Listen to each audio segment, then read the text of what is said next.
music. Check into cash. The cash you need today is waiting for you at Check Into Cash. It's your money, so come in and get it. Get a payday advance today for up to $425. At Check Into Cash, we make it quick, easy, and confidential. The cash you need is right here, so stop worrying and stop in to Check Into Cash You are today. listening to Borrowers often use payday advances over a WOOP-LP, period of months, which can be Tennessee. expensive. Restrictions You are apply. See listening store to for details. WOOP-LP, Cleveland, If you Tennessee. need a little green, Lending Frog is making deals. He'll lend you cash on just a little, or you can borrow big. Lending. You are listening to WOOP-LP, Cleveland, Tennessee. Whoop FM is a broadcasting service of the Traditional Music Resource Center, and we play America's original music.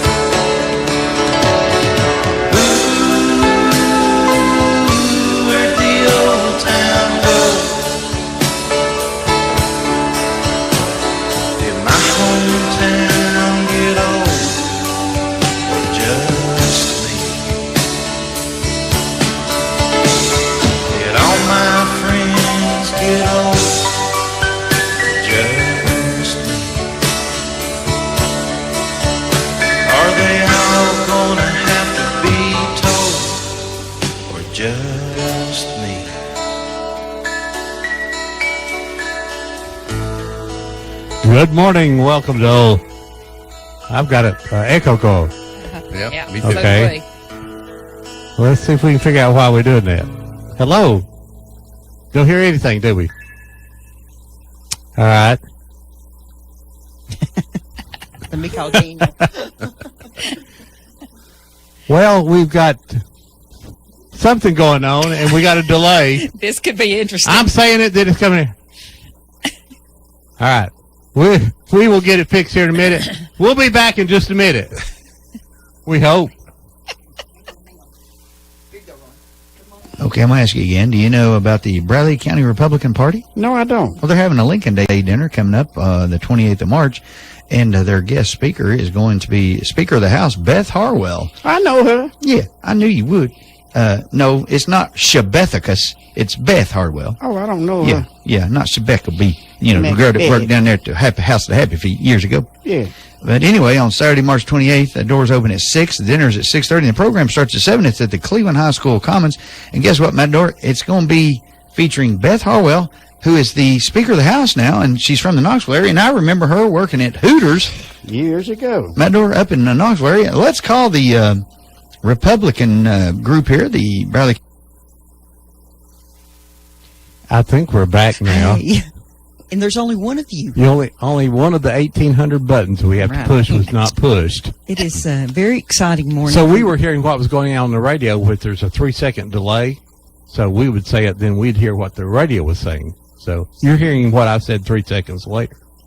That's good. That Too much information. Absolute sense. Who cares why? Well, As long as it's fixed. Now, this is Old Town Cleveland, we believe. It's been one of those. We've got new equipment, and we like surprises. It just stopped working. So it started working now, and then it started working differently, and so we're here. But this is Old Town Cleveland. You can go to the internet at www.whoopfm.com. You can call us here at 614-5553. Good morning, Debbie Moore. How you doing? I'm fine. I'm fine. It's February the 27th, 2016. Been an exciting morning here at Whoop, just trying to get on the air. I usually say push all the buttons, Ron. This morning I'm going to say quit touching things. Because every time we touch something else breaks. We're going to be talking about Charleston and Charleston businesses and growing up in Charleston this morning. And we have Richard Melvin with us today. And we have Darlene Goins. And we have Richard's lovely wife, Lene, who's hiding over in the corner and doesn't want to talk. I can move the camera and get her. Yeah, I can. So, we're going to talk about Charleston Day. I think the there's a big bluegrass thing coming up at the Overhill thing up on the 4th and the 5th, I believe, which is next weekend. So, I don't know. I'm telling you. Oh, I I thought wasn't you, asking you. you were looking like you were needing information. Because when you say there's a bluegrass thing coming up over at the Overhill Bluegrass thing. Festival, and it's the Overhill, Tennessee group up in Etowah, in that area. So I don't know the dates and times, but it's on the 4th and the 5th. So check that out for next weekend.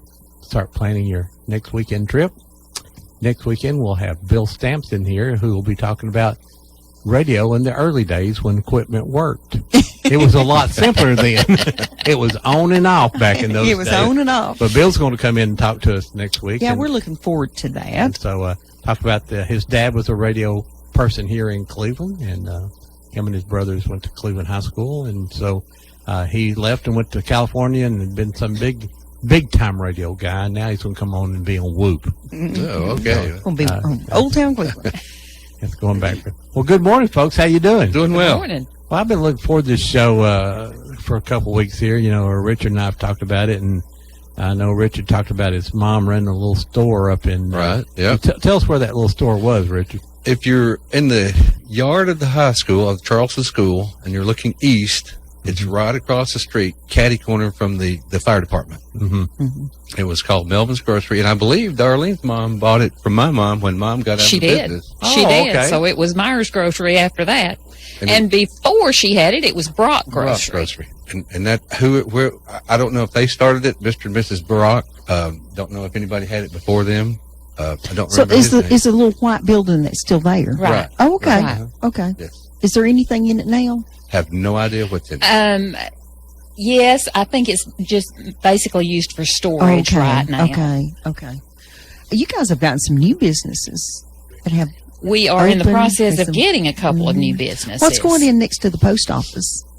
That's going to be the new pharmacy. Oh, okay. Mm-hmm. Okay. Looking forward to that. Yes, I imagine so. Well, it was a thriving community at one time. A lot of little absolutely. small stores there, and, Sure. and of course had the bank there and things. Something Richard talked about that had old wooden floors in that store, and used to go around and sprinkle water on to keep the dust keep down. the dust down, Yeah. and we used to go around and help Mom price things with the black grease pen. You just write it on top of the cans. Uh-huh. Yep. That's a good way. Now, the favorite thing I know is, but you had one of them old white meat counters with the glass in it in the back, Absolutely, and you had bologna. bologna, Not bologna, but bologna. Bologna. Bologna. and And ham South meat. and South Oh. meat. That's right, South meat. Well, is not- a Sliced your own. big seller.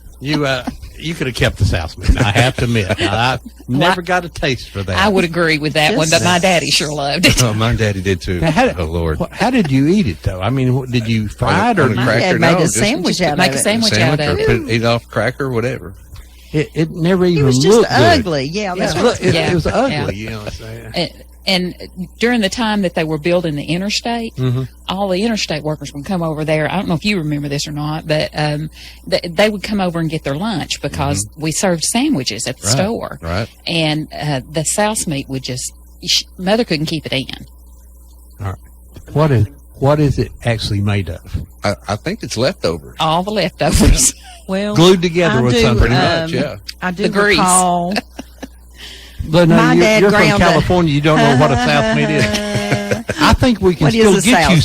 some. Mhm. It's a South is It's all the ground up pig head and any Well- other leftover parts they All might right. have. Right. South meat is just not as ground up as Viennese sausages. Oh, Right, right. We'll put it that way. Yeah, that's a pretty That's good description. basically what it amounts Pretty to. good description. with no Yeah. food coloring. Right. You know, at least a Viennese sausage had some food coloring. Right. You know, that red dye they put in it or something. Exactly. Now, I believe it was Laura that said a couple of weeks ago when we were talking about Calhoun and Charleston that probably in the late 70s or something, there was kind of some arson work up in Charleston and we lost a lot of our nice old buildings. Yes, we did. That's a sad story right Yes. there. Beautiful old buildings. A lot of people don't remember. I know Darlene does. There was a cotton gin right there on, and that was the main road, Highway 11. Right. Went right through Charleston, cut to the right, back to the left, across the river to Calhoun, and it was right there You on the could get corner. it anywhere in the world on Highway Exactly. 11. Sure could. Yeah. When did it go on straight through there? What was that? Like, they were having a lot of wrecks at that deep curve, I understand, and at some point in time they decided just to take it straight across there to Bowater. And it must have been like early 50s. I think it had I something don't to do remember with when it was being Bowater. built. Yeah, I'm I think sure it had did. something to do with Bowater. I think so. Late 40s, early And, 50s when they actually went straight through with that. I know Darlene remembers this. There used to be 2 traffic lights in Charleston. Oh, yeah. Oh I my! did not know Two. that. Where Not was the one, first? but two. Where was the other one? One was right there where the store is at the At the school, school. and the other was on the other end of town. Where you If turn to go out to Olin. Right. Okay. Cass. Turn right and go to At the Methodist Cass. Church. Turn left to go to Olin. There There was Both of them worked? both They of them both were- worked. Both worked. Oh, okay. Now, that's not saying that anybody stopped at them, but they both worked. Yeah. Well, I now, do not remember. my great uncle came up there in the 60s, and I can't remember exactly, sometime in the 60s. And the little station, there used to be a the Stuckies. little Stuckey Oh. station Right. there. Mhm. He ran that gas station there for a little bit Long of time. time, yeah. And then I just remember going up there playing pinball. That was the only thing I remember about it. And Well, I remember sneaking out of school and going over to get a soda. Or a milkshake. but in the little stores, you said you finally got one of those electric slicers there. Yeah. You were big Mom time. started the store. It looked like a gear shifter on the first meat slicer, and you just ran that gear shifter back and forth, and just whatever you do, don't get your finger up in the blade. Yeah. But she finally bought an electric slicer, and that was modern times. Right. Big right. time, Yeah. yeah. So, but you get bologna and cheese cut off, and you said you like to get it cut thick too. Thick, a little bit thicker. Yeah. Yeah, not like a Oscar Mayer stuff you get in this. Oh, little, no. That's a sheet. No. that it takes like a half a pack for me to Exactly. get what for a sandwich. Well, Exactly. my favorite thing was going back to the wheel of cheese and cutting me off a big chunk of cheese and getting me some crackers. Oh, yeah. And Oh yeah. Yeah, my dad's family owned a store, and he said he'd always have to square up the cheese because it bothered him if it wasn't just perfectly even. As a child, that was his excuse. Darlene, you worked there at the Hiwassee Heritage Center. right. If you'll tell everybody what that is and a little bit about the progress that's been made there and what you think the future's going to be for it. Okay. Well, the Heritage Center is owned by the Historical Society, and we are a certified site on the National Park Service Trail of Tears site. Absolutely. We have quite a bit of information about the Trail of Tears. A lot of people don't realize that Fort Cass, which is now Charleston, was the military headquarters of the entire Trail of Tears. General Winfield Scott was stationed there, and every order for removal went out through General Winfield Scott to here to Ross's Landing and also to Gunnersville. But we also tell a little bit about the Civil War history of Charleston and then the early industrial time in Charleston. We've got a little bit.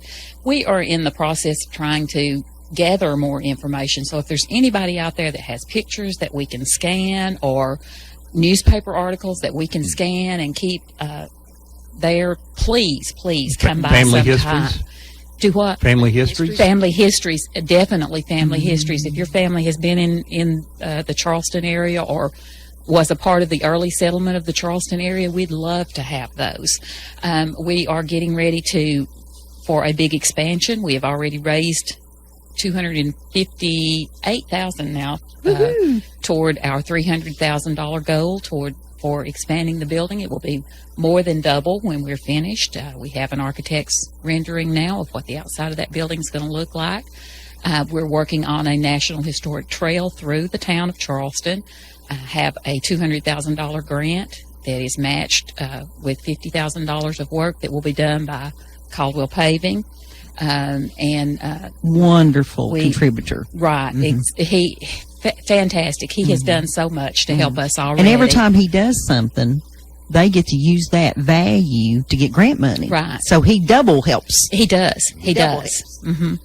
And that's Jonathan Cantrell Right. and his family. You But- guys have come a long way when you first In started. less than 10 years. Yeah. Yes. That- 2008 was when the Historical Society was actually formed. Okay. And we opened the Heritage Center then in 2013. And usually this is a lifetime dream. It's Right. 20 or 30 years before they can get the doors open.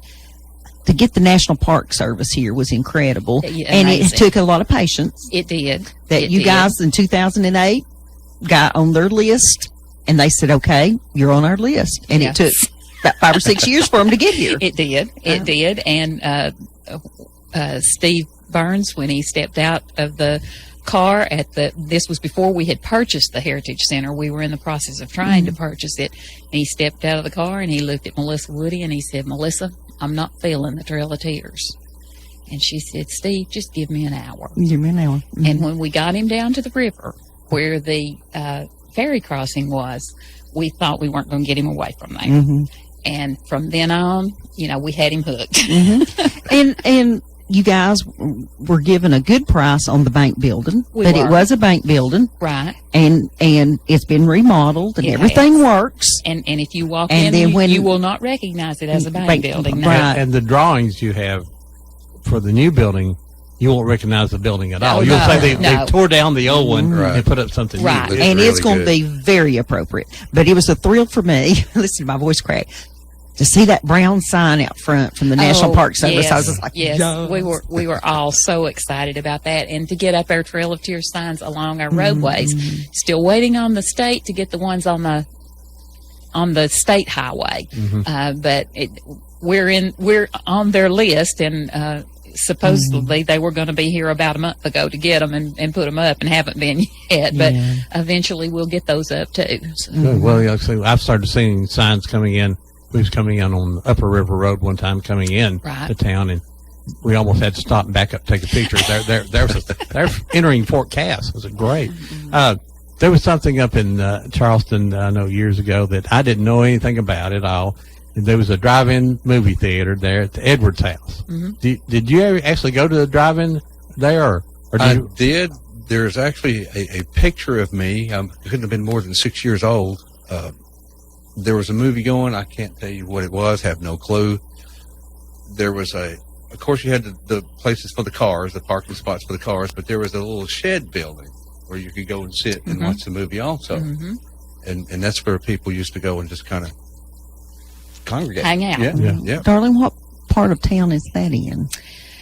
Do you know where the frame shop is as you go into Charleston? Yes. It was set right up behind Right there. behind there. Okay. There's a row of maple trees going into Yeah, Charleston, and yeah. just behind. Of course, they weren't that big at that time, but it's right behind there.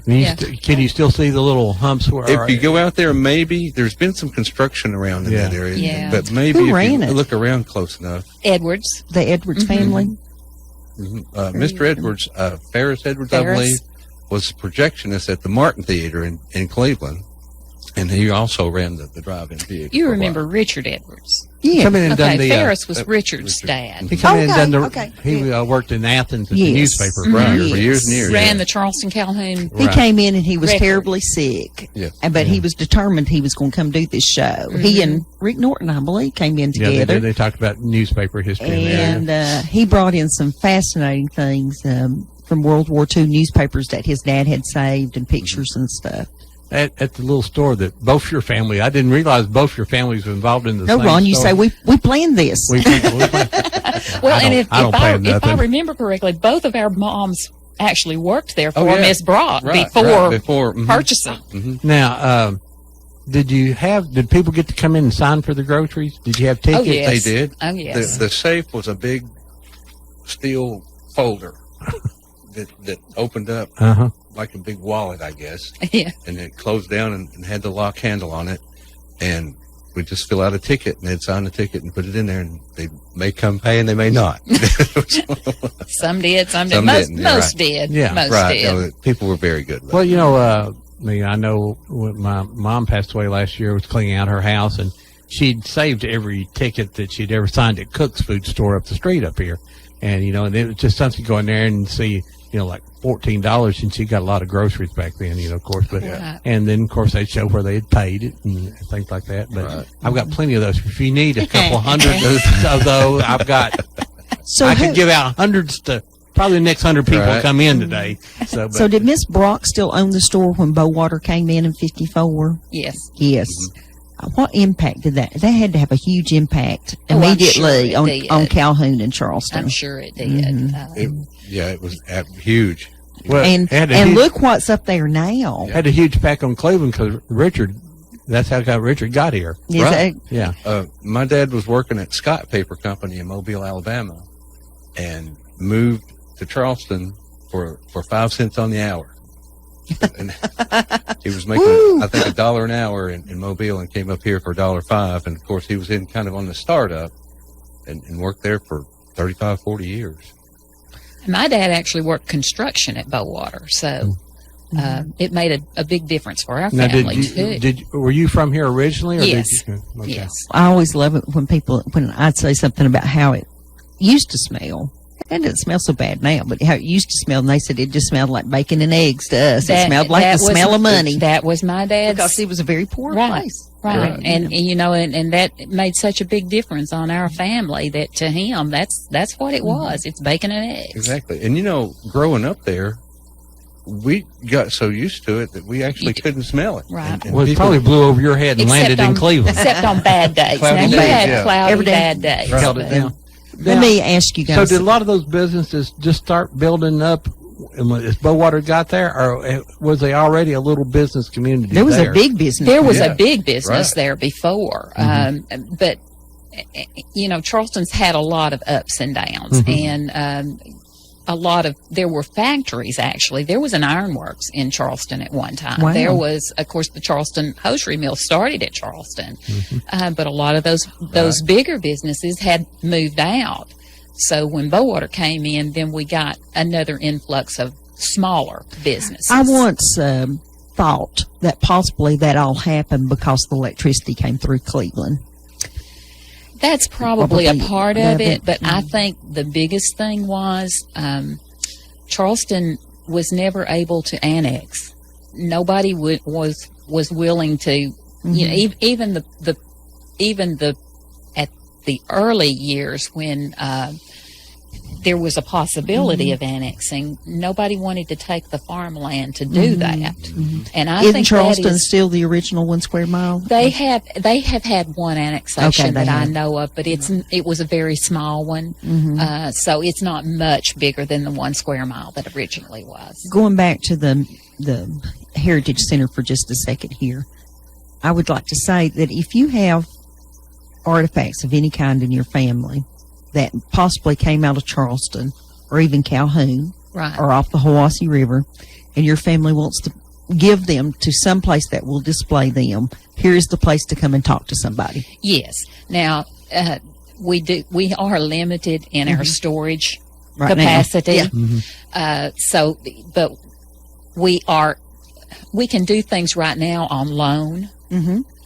Hopefully, eventually, there will be the opportunity to take things like that. Now, if it's a small articles, we can do. We have storage for smaller articles, but if it's large articles, it might be something that we wanted to take on loan and then return to your family. That So- sounds good. And then the safe there, what's so ironic about that big old crazy safe that you couldn't take out of the building because it was so big The bank is vault. the bank vault, because when you get your extra room, you're going to be able to get things on loan right. from McClung Right. and places like that to put on display there, because you could put them in the vault at night. Right. Wild River, the movie. I'm sure that you've probably seen that. You've heard happening. of that, haven't you?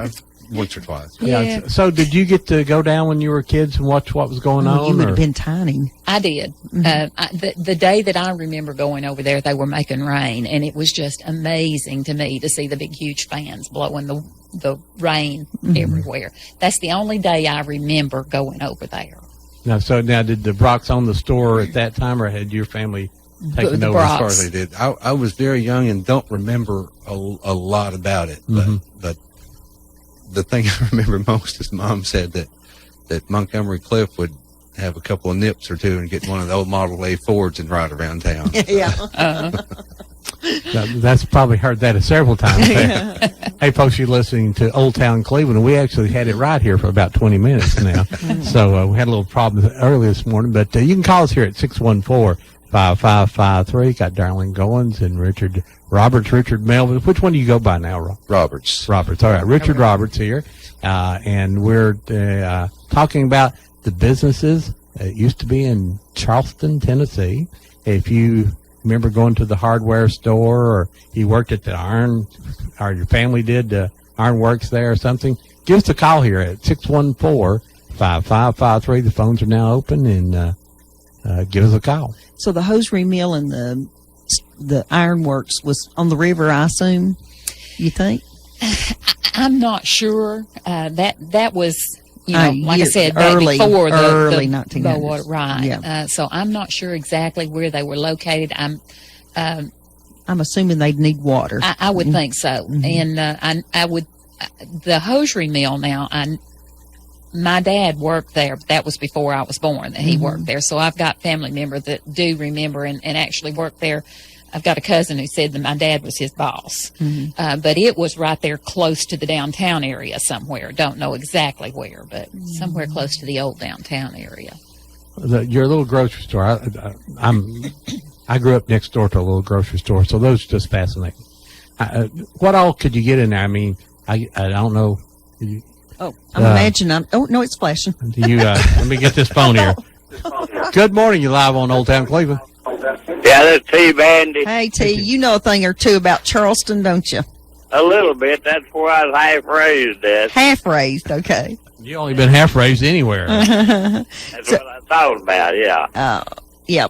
You got a fish truck coming next Saturday, Yeah. Got fish truck coming next Saturday March 5th. at 11 o'clock. That's right, Co-op. at the co-op on Blue Springs Road. And they can call you at 478-2405 to order fish. Right, that's right. And that, I used to go down there at that Henry's store there next to the school. Yes. Little store, a Henry feller owned it then. Okay. When I'd go out and get me a moon pie and a RC cola. T, do you remember the hosiery mill being up there? Yeah, Where was it? under Bolden's store.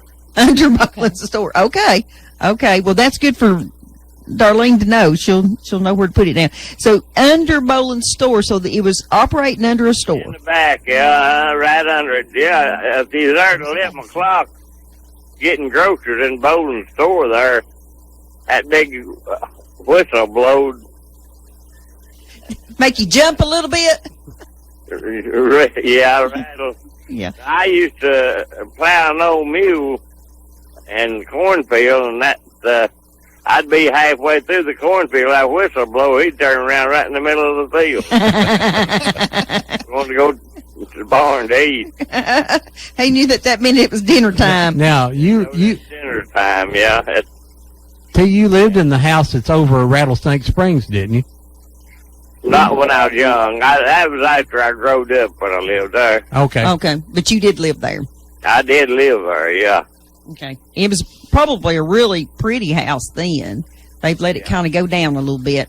What about the ironworks? She mentioned that there was an ironworks factory there. Do you remember anything about it? I don't remember that now. I don't, That may have been before your time. Probably. Probably so. before I was 7 year old. I was there when I was 7 year old.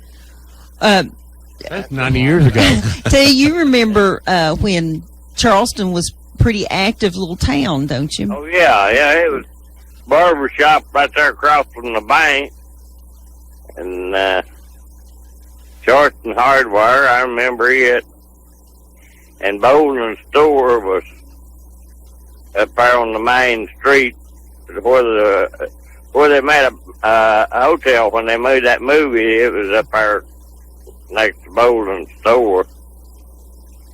And there was 2 cotton gins up there. We used to take cotton to different cotton gins up there when I was growing up. Now, yeah, I remember about everything. About George. Who ran the cotton gins? Do you remember? Now that I don't remember. The Hambrights ran one of them. Yeah, Hambrights run one. I think that was the one there next to where that Methodist church is now. Next to the Baptist church. Well, yeah, next to the Baptist. I guess that's Baptist church. And All righty. Well, T, thank you. one was there. The one was there where you go out on Dry Valley Road there, where you come in to next to the river. Okay. It was on the right hand side, and then they had a little shed there where they kept their cottonseed meal and stuff. So apparently folks in McMinn and Bradley County on that end grew a lot of cotton? Yeah, I drug a lot of toe sacks around. You grew some tobacco too, didn't you? Yeah, I could spear better tobacco than most anybody. Mm-hmm. I could spear tobacco for 2 a cutting, one on each side of me. Now that's where you take the stick and you pick it up off the ground, right? Yeah, they cut it with a machete or a tobacco knife, and they put it on that stick. Had a spear on the end of the stick. Then years later, I guess you sprayed those fields up there too for the co-op, didn't you? Yeah, I did. Yeah, years later. Yeah. Yeah, I sprayed most of Bradley County. I was the best sprayer there was in Bradley County. Yep. All righty, T. The only one. And T's going to have a fish truck. Yeah, the only one. T's going to have a fish truck down at the co-op next Saturday morning. If they missed this, and I've gotten another one coming to 26. Okay, and this is a good time to be stocking your ponds. Yeah, it's getting time to put it in there. All righty, T. Thank you, buddy. Have a nice day. You too. Bye-bye. Thanks. And his number is 478-2405 if anybody wants to order fish. That's the kind when you've got an 80-year-old that remembers like that. Right. Oh, yeah. Right. It helps. It does. It I helps don't so remember much. like that, and I'm nowhere near that old. Me either. Now, the little store, you didn't have beer and beer coolers. no. and all, you know? Oh, no. Heavens no. So that's Mercy the thing sakes. is new to our society. We but couldn't when- even say the word beer. Yeah, right. Oh, okay. Right. So yeah, you didn't have a little, but you. What else could you have in there? Did you have any kind of hardware type stuff or fly? She had a little dry goods. Probably had a area, fly too. swatter that you could buy. A few fly swatters. Always had to have fly swatter to buy. A sewing section. Right, Actually, right. a little bit of material and thread and needles and things like that. But you didn't carry gas and oil like they do in the No. stations. Didn't you? No, it's- Kerosene. Yeah, right. We had right. kerosene. Had a A kerosene pump hand in the crank back. kerosene pump. Sure did. Now Yep. that's that old kind of kerosene that you could put on a wound and it healed it up. Yeah, did they you had ever that. do that? I never did that. Oh, we did that. It worked. Let me tell you, if you had a cut, put that kerosene on there and it'll heal up and it would never get sore. Well, You just didn't light it. right. No. But that it had a different type of oil than what they do today. Right. I understand, but it was very oily, and you'd put it in on Oh, the it cut, was very oily. and it would heal your wound up real quick, and it would never get sore. I remember getting cut down my grandfather, and he went and got the kerosene rubbed on there, On and there. amazingly, Didn't get just sore. it never. Yeah, which is Back probably in those killed da- your nerve endings. Back in those days, I healed real quickly too. Now, if I cut my leg, like 2 months later, I'm going, it's Yeah, still, right. it's still there. Let me ask you guys. Growing up in Charleston, did you know it was a historic place? Sorta, kinda, maybe. There were hints around, you Yeah. know, but I Yeah. was kind of too young to understand what the hints were. And And it wasn't really something that everybody, I mean, I always knew the Lewis Ross house. I always knew he was Cherokee. I always knew it had something to do with Cherokee. Had always heard of Fort Cass, but the extent of how historical it is, I Right. never had a clue. Nobody did. oh, I had never heard of Fort Cass until you guys started talking about it, and I'm going, "Are you sure? What are you?" And then the map popped up. Well, Right. Yeah. I think Bradley County now, thanks to the work you're doing, finally knows that's Fort Cass. But growing up, when I was in 72, when I was graduating high school, hey, I barely knew where Charleston was. I much less remember anything taking about home it. a copy of that 1835 map and showing it to Ron, and him saying, "Oh my gosh!" And the roads are basically the same place that they were then, which is what's really That's amazing the about amazing. anything. When And we I bet heard- the National Park Service's eyes popped out of their head. They when did. They did. When they geo-rectified that map and overlaid it on Google Earth, it was like, wow. because Yeah. the roads are basically the That, exact it same is spot. amazing. Charleston wasn't a big community. Still not No. a big community. No. So did you? Everybody know everybody? I mean, Oh, Lord, yes. did, Yeah. did you? And everybody's mom was your mom. That's right. now, did, That's right. You know, you have skeleton keys in your doors? Did you lock your doors I in didn't. I Charleston? don't think our door was ever locked until I was. I always remember that real A safe. teenager. We didn't have skeleton keys, but No. but locks were whatever. Well, I remember that I lived down in the Spring Place, but we'd open our door in the evening, and let the screen door there, and it had that real secure little thing that That popped little over, hook. the little hook. Right. You know, and that was our security Right. for the Well- night, and that just kept the cat out. Yeah. And what Darlene said, everybody's mama was everybody else's mama. So If I did something wrong, Darlene's mama was subject to give me a whooping. You know, Yeah. and then I And get your mom another would one when I give got you home. another- When I got home, Exactly. right, because- Exactly. Because- And, you know, I could be, you know, there's no way today that I would let a child just get out and walk and go Oh, where they no. wanted to. I would get on my bike. I was all over Charleston, you know, and I would go to somebody's house and the first thing their mom would say is, does your mother know you're over here? If your mom knows you're over here, it's fine. You can stay Right. as long as you want to. But does your mom know you're over here? Of course, all your mom had to do is step out on the back porch and yell. And no matter how far away you were, Right. That's you, about you, the you truth. could- you could come home. But Exactly. I used to deliver papers in the morning Mhm. when I was a kid on a bicycle, and our big thing was we'd camp out in the backyard and wait for the paper to come at 3:00 in the morning and ride bicycles all over town at 3:00 in the morning delivering papers. Didn't think a thing about Right. it. Not a Right. thing. wow. What about the moon glow? Was that before your time? Oh, I remember the moon glow. Mhm. Yeah. It was the moon glow. The moon glow. Stay away from the That's moon right. glow. Sort of The whole building's still there. When you go into town, it looks like some kind of woodworking frame shop or something. But it was his daddy, I understand. No, I don't No, know. that was- No, I don't know. Q Hooper in that. Yeah. Yeah. It's, but anyway, the moon glow was a nightclub, beer joint, whatever Beer you joint. It wasn't Beer a joint. nightclub. It was a beer joint. It was a beer joint. I was in there one time. Daddy went in there to talk to the guy that built our house. And that's the only time, and I was a little fella then, and I was someplace I wasn't supposed to be.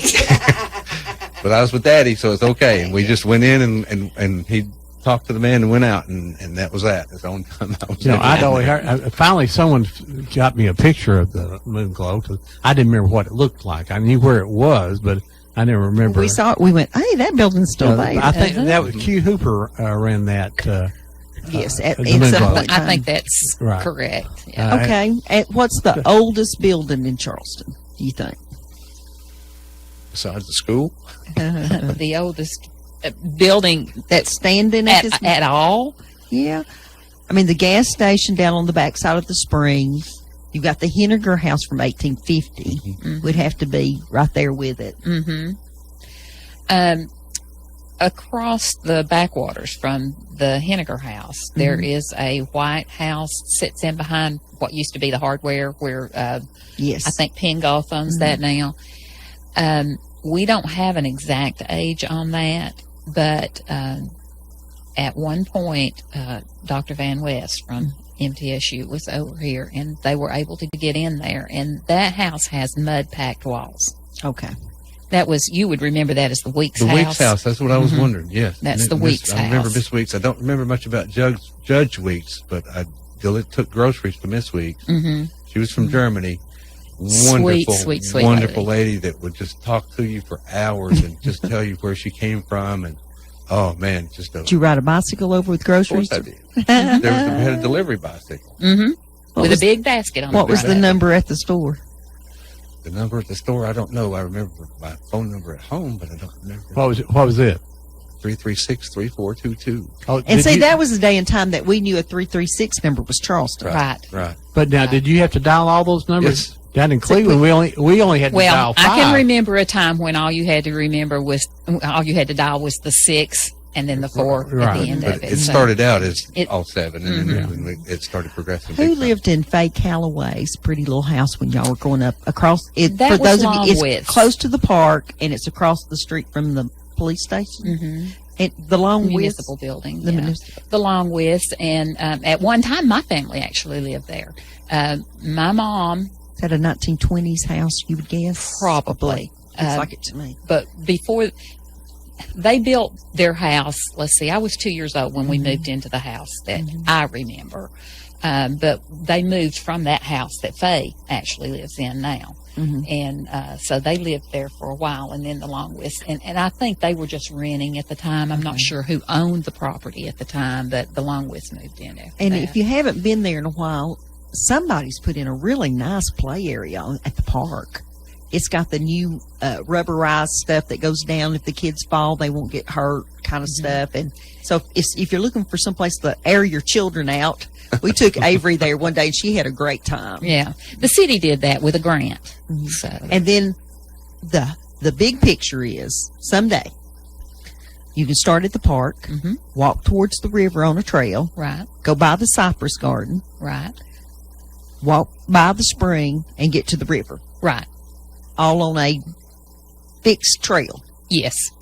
And I know that there's some kind of little bridge or something there now, or part of something at the Cypress Garden. Grove. Yeah. Yes, TVA has put that in, and they are working on getting that completed. What's it going to look like when they get finished? It will attach to it. It will connect to the road on both ends of that, and eventually there will be 2 handicap parking spots there also. We're going to be able to. We're working with TVA. We're going to be able to do some interpretive panels there. We'll be able to interpret the spring from there. The TVA, because it was an important part of early history of Charleston, was when TVA came in and they built the dams and flooded the rivers. But we'll be able to interpret that. We'll do some ecological interpretation also, and then the historical interpretation. So, How did the, there's not a lot of cypress gardens in or trees in Bradley County. How did the cypress tree? How long have those been there? I mean, when did that happen? well, initially, TVA put those in initially, from what I understand, in the 30s, but at some point they burned. And there was a fire in there. Can you imagine? I guess Right. somebody must have been burning garbage or something. And caught them all. I don't know. I don't how do know you burn how. trees that are standing in water? I know. I haven't figured that one I out think it's the either. But 1940s. There's not always water. But that's right. Well, that's true. Yeah. That's true. Except for there is the one stream that comes down through there that almost always has water in it. But it's not flooded like but no. My Uh-uh. understanding was, Ron, they put it in there for flood prevention. Well, a couple of things. We found out that it was also supposed to help with mosquito control. Oh, okay. Don't think that No, kind of that worked probably- too That well. didn't work. Except for the fact that maybe it drew all the mosquitoes in to keep them in one area. I don't know, but but at some point that burned, and in the early '60s, TVA replanted it. That's why some of the trees are so much bigger than the others. Okay. Now, you've got the native plants in there now? We do. We have a native garden that was put in with a grant that we got from Ten Green. So and TVA helped us with that. We had a lady who is retired from TVA that actually did the design for that, and some of the folks from Valker came up and helped us plant that. Good. So when we Get them involved. right. Now, for the people, Welcome. for the people in Cleveland who didn't know that we had cypress trees in Bradley County, we do. tell them how to get there. I mean, tell them where it is. Okay. It's near the water. It's near the water. Number one hint. It's at the corner of Broadway and Cass. Broadway and Cass. But if you're going north on Highway 11, you'll turn right when you get to Cass Street, and it's on the second block And of Cass. And you'll see the new little ramp the There's a ramp ramp to nowhere That's at this moment. Right. And it's a fishing ramp right now. Isn't that, you can gently park there on the edge On of the the side of the road, road. and go look at the cypress trees and things. Now, I went through How it many- one time, and it was kind of, there was a lot of trash and stuff. And the next time I went, it looked like somebody had cleaned it up. When you, of course, that area is prone to flooding, and when you've had a lot of rain and you've had a flood, there's going brings to be the trash It from does. everywhere. It does. I think the most beautiful time of the year for the cypress grove is in the winter. When the water is down and you've just got those little streams coming through from the springs that are back there. And on a sunny day, when you go and you look right down the middle of that, right straight down that stream, it's enchanting. It is. And It's you think, absolutely how beautiful. many trees are there? Oh, hundreds. heavens, golly, yeah. The forest. Yeah. Well, see, that's what I'm saying. Most people don't realize it's there. And so, this afternoon, after you get through listening to Old Town Cleveland, get in your car and drive up to Charleston and just drive through there. Drive by will your center open today? What time? 11 to 3. 11 to 3. Miss Great. Laura is up there today. Oh, great time to Laura, stop that there. was on our show a couple of weeks ago. Look at their drawing of what it's going to look like. You're going to be very, very impressed. And if you have an extra $42,000, make the check out to the They will take a Charleston County $10 Historical donation, and Society. it is free to go in and look around. It is. And you've had businesses and individuals that have been very generous. Very generous, yes. And- The building was purchased and renovated on donations, and now the addition is going to be done with grants and donations. It's so funny to see somebody say the word grant, and Darlene starts doing numbers. She starts babbling out numbers, and Melissa starts babbling out words. And when they put it together, that you guys have got some incredible grants. We have. And we have. I think it's kind of funny that every now and then somebody calls up and goes, "Hey, we've got this money left over. If you can get us a grant in the next few days," and they just drop what they're doing. And we actually had that happen with USDA. We already had one grant with them, and we got a phone call and says, "Hey, we've got some money left over." Said, but we've got to get to this quick. If you're if you're thinking about doing your addition to the building, we've got to do this within the next 2 days. We're like, oh. How are we going to do this? And they said, well, now we'll come up there, and meet with you. So Melissa and I were in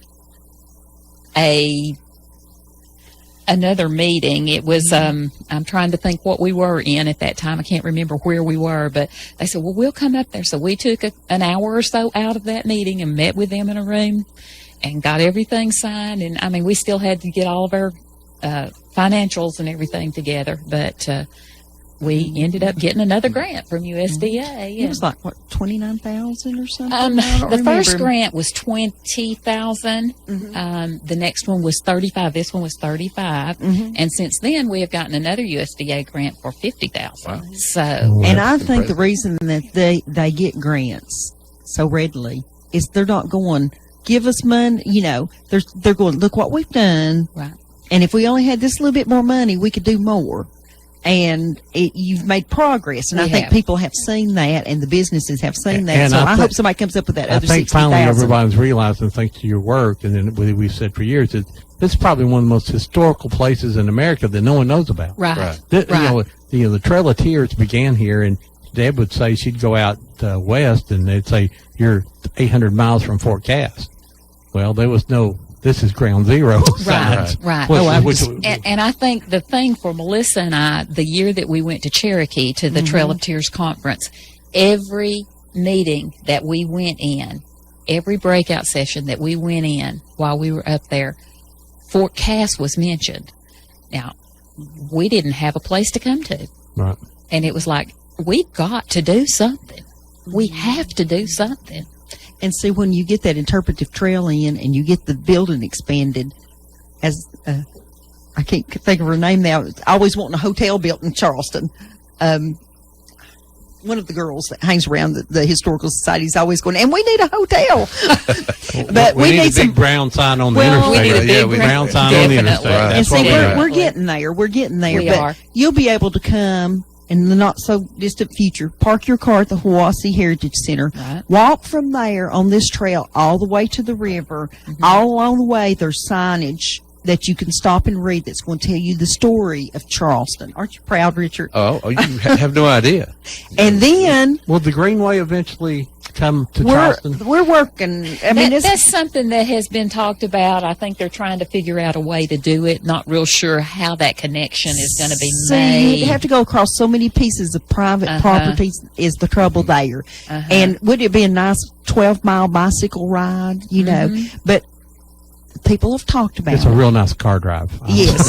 And Bicycle drive a little long for me. but then, in addition to doing that, you're going to be able to get in the car, and there will be a map to follow that you're going to drive out, and you're just going to be standing there looking at an empty field, but you're going to have something in your hand or audio something that's going to tell you that there were 1,600 people encamped in that area, or 16,000 people encamped in that, or 9,000 people were encamped in that area. That's one of the things about growing up there.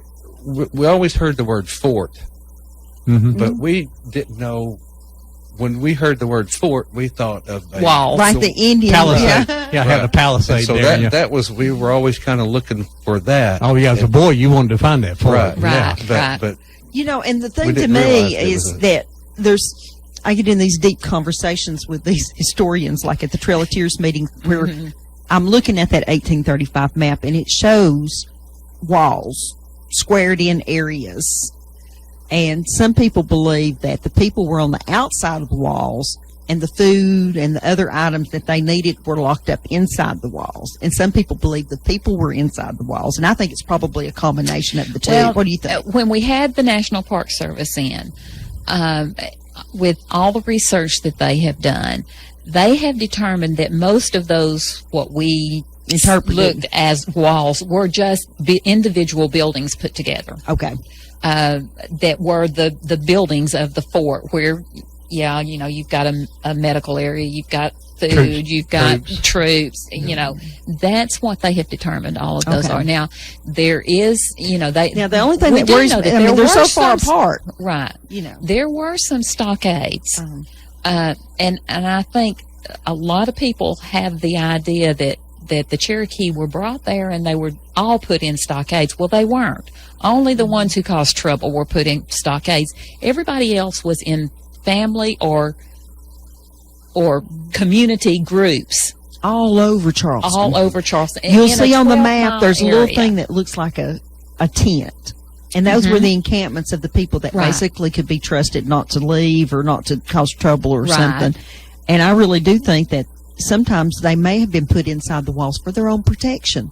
Probably. Because, I mean, there's wild animals out there and True, such. And some true. of- and those And the people- Cherokee were a warring Mhm. tribe also. You know, they didn't always get along with each other. So there were times that they had to be separated for their own good. But it was horrible, miserable, Yes. rainy, yucky, Muddy. awful Mm-hmm. place. And it was a terrible thing that was done to the Cherokees. Yes. But we do know, when Laura was here a couple weeks or last week, we talked about there's that one section over in Calhoun that we know is an actual dirt roadway that they walked on. Right. And when you get somebody that their relatives walked on the Trail of Tears and you see them stand in that spot, it really means something. But that was the folks that were coming over from North Carolina. Right. Right. let me take you a little deeper into Charleston history. All right. When it was not Charleston, Okay. and Darlene was a part of this. We talked about it after the meeting last month. If you're standing at the historical center, looking west up on top of the hill, Mhm. one afternoon, it must have been a Sunday afternoon, Saturday Probably. afternoon, me and Darlene, Ken Webb, and another girl, I can't remember who it was, out killing the day. There were some big, huge rocks up on top of that hill. We got to looking at them, and there were fossils in those rocks, So we're talking about going way back. way back. And of course, we said, yeah, we're going to come out and get these. And it's been Never- about never went. 60 years Yeah. ago. Well, you know, Dry Valley Road was a dry riverbed. It's where it got, because I thought, why are they calling this Dry Valley? There's water on every farm up through here. And I don't know, I read that somewhere, is that archaeologists were able to prove that was a dry creek bed. This water had to be pretty deep. To be, Yeah. Well, you know, they Yeah. Yeah. found fossils on top of Chilhowie Mountain too. Well, We was underwater. now, Mm-hmm. let me ask you an important question now to get to the subject I know a lot about. Right. Okay. What, hot dogs? I'm sure they sell Well, hot dogs somewhere in Charleston. Well, did you have little restaurants up here in town? Because, you know, when I was growing up, we didn't go out and eat too much. But so did you have little There places was to go eat? always one or two that would come in, stay a while, and Right. Right. This little mom and pop type thing? Right. right. There wasn't no McDonald's? or No, anything? no. Oh, yeah, heavens, no. No. No. Hardee's or Crystals or No. anything? No. Yeah. It was a big deal to get to go to McDonald's in Cleveland when it came. Well, yeah. Well, Yeah. First growing up, they wasn't even McDonald's Right. even in this area. I don't even know when McDonald's started. When 72 or 71. Well, That- here, yeah. Yeah. Mom, if I remember right, she had the first, or at least one of the very first slush machines in Bradley County. Probably so. Yeah. And, Oh, that's and big. boy, Oh, man, those good things, they slushies. sold Did like you ever have an wildfire. accident like they had at No, Henpeck's? nothing like that. Y'all have to tell them what happened quickly. Richard and I were in Franklin, Tennessee at a little store restaurant combination called Henpeck's. And we were sitting over near the slushy machine, or Icy, one of those brands, and there was a gentleman standing between us, and he was working on it.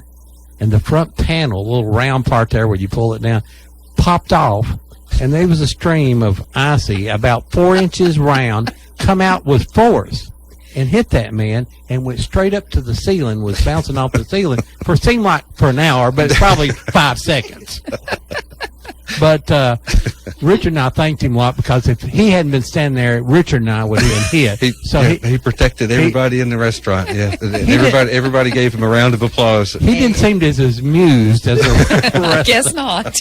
But your mom and them made little sandwiches, like you said, in the Right. store, South's meat, and Right. But you made pimento cheese, probably, sure. and that kind That, of stuff. And the wasn't the Coke machine; it was a Coke cooler Right. Yeah. where the Coke slid down the little Slots. slots. Yeah. Was it probably a nickel a bottle back in? wasn't Right, but you didn't put it in the machine. You just got it out and, And took then it go over to the counter and pay Oh, for it. okay, yeah. And they used to accuse my dad.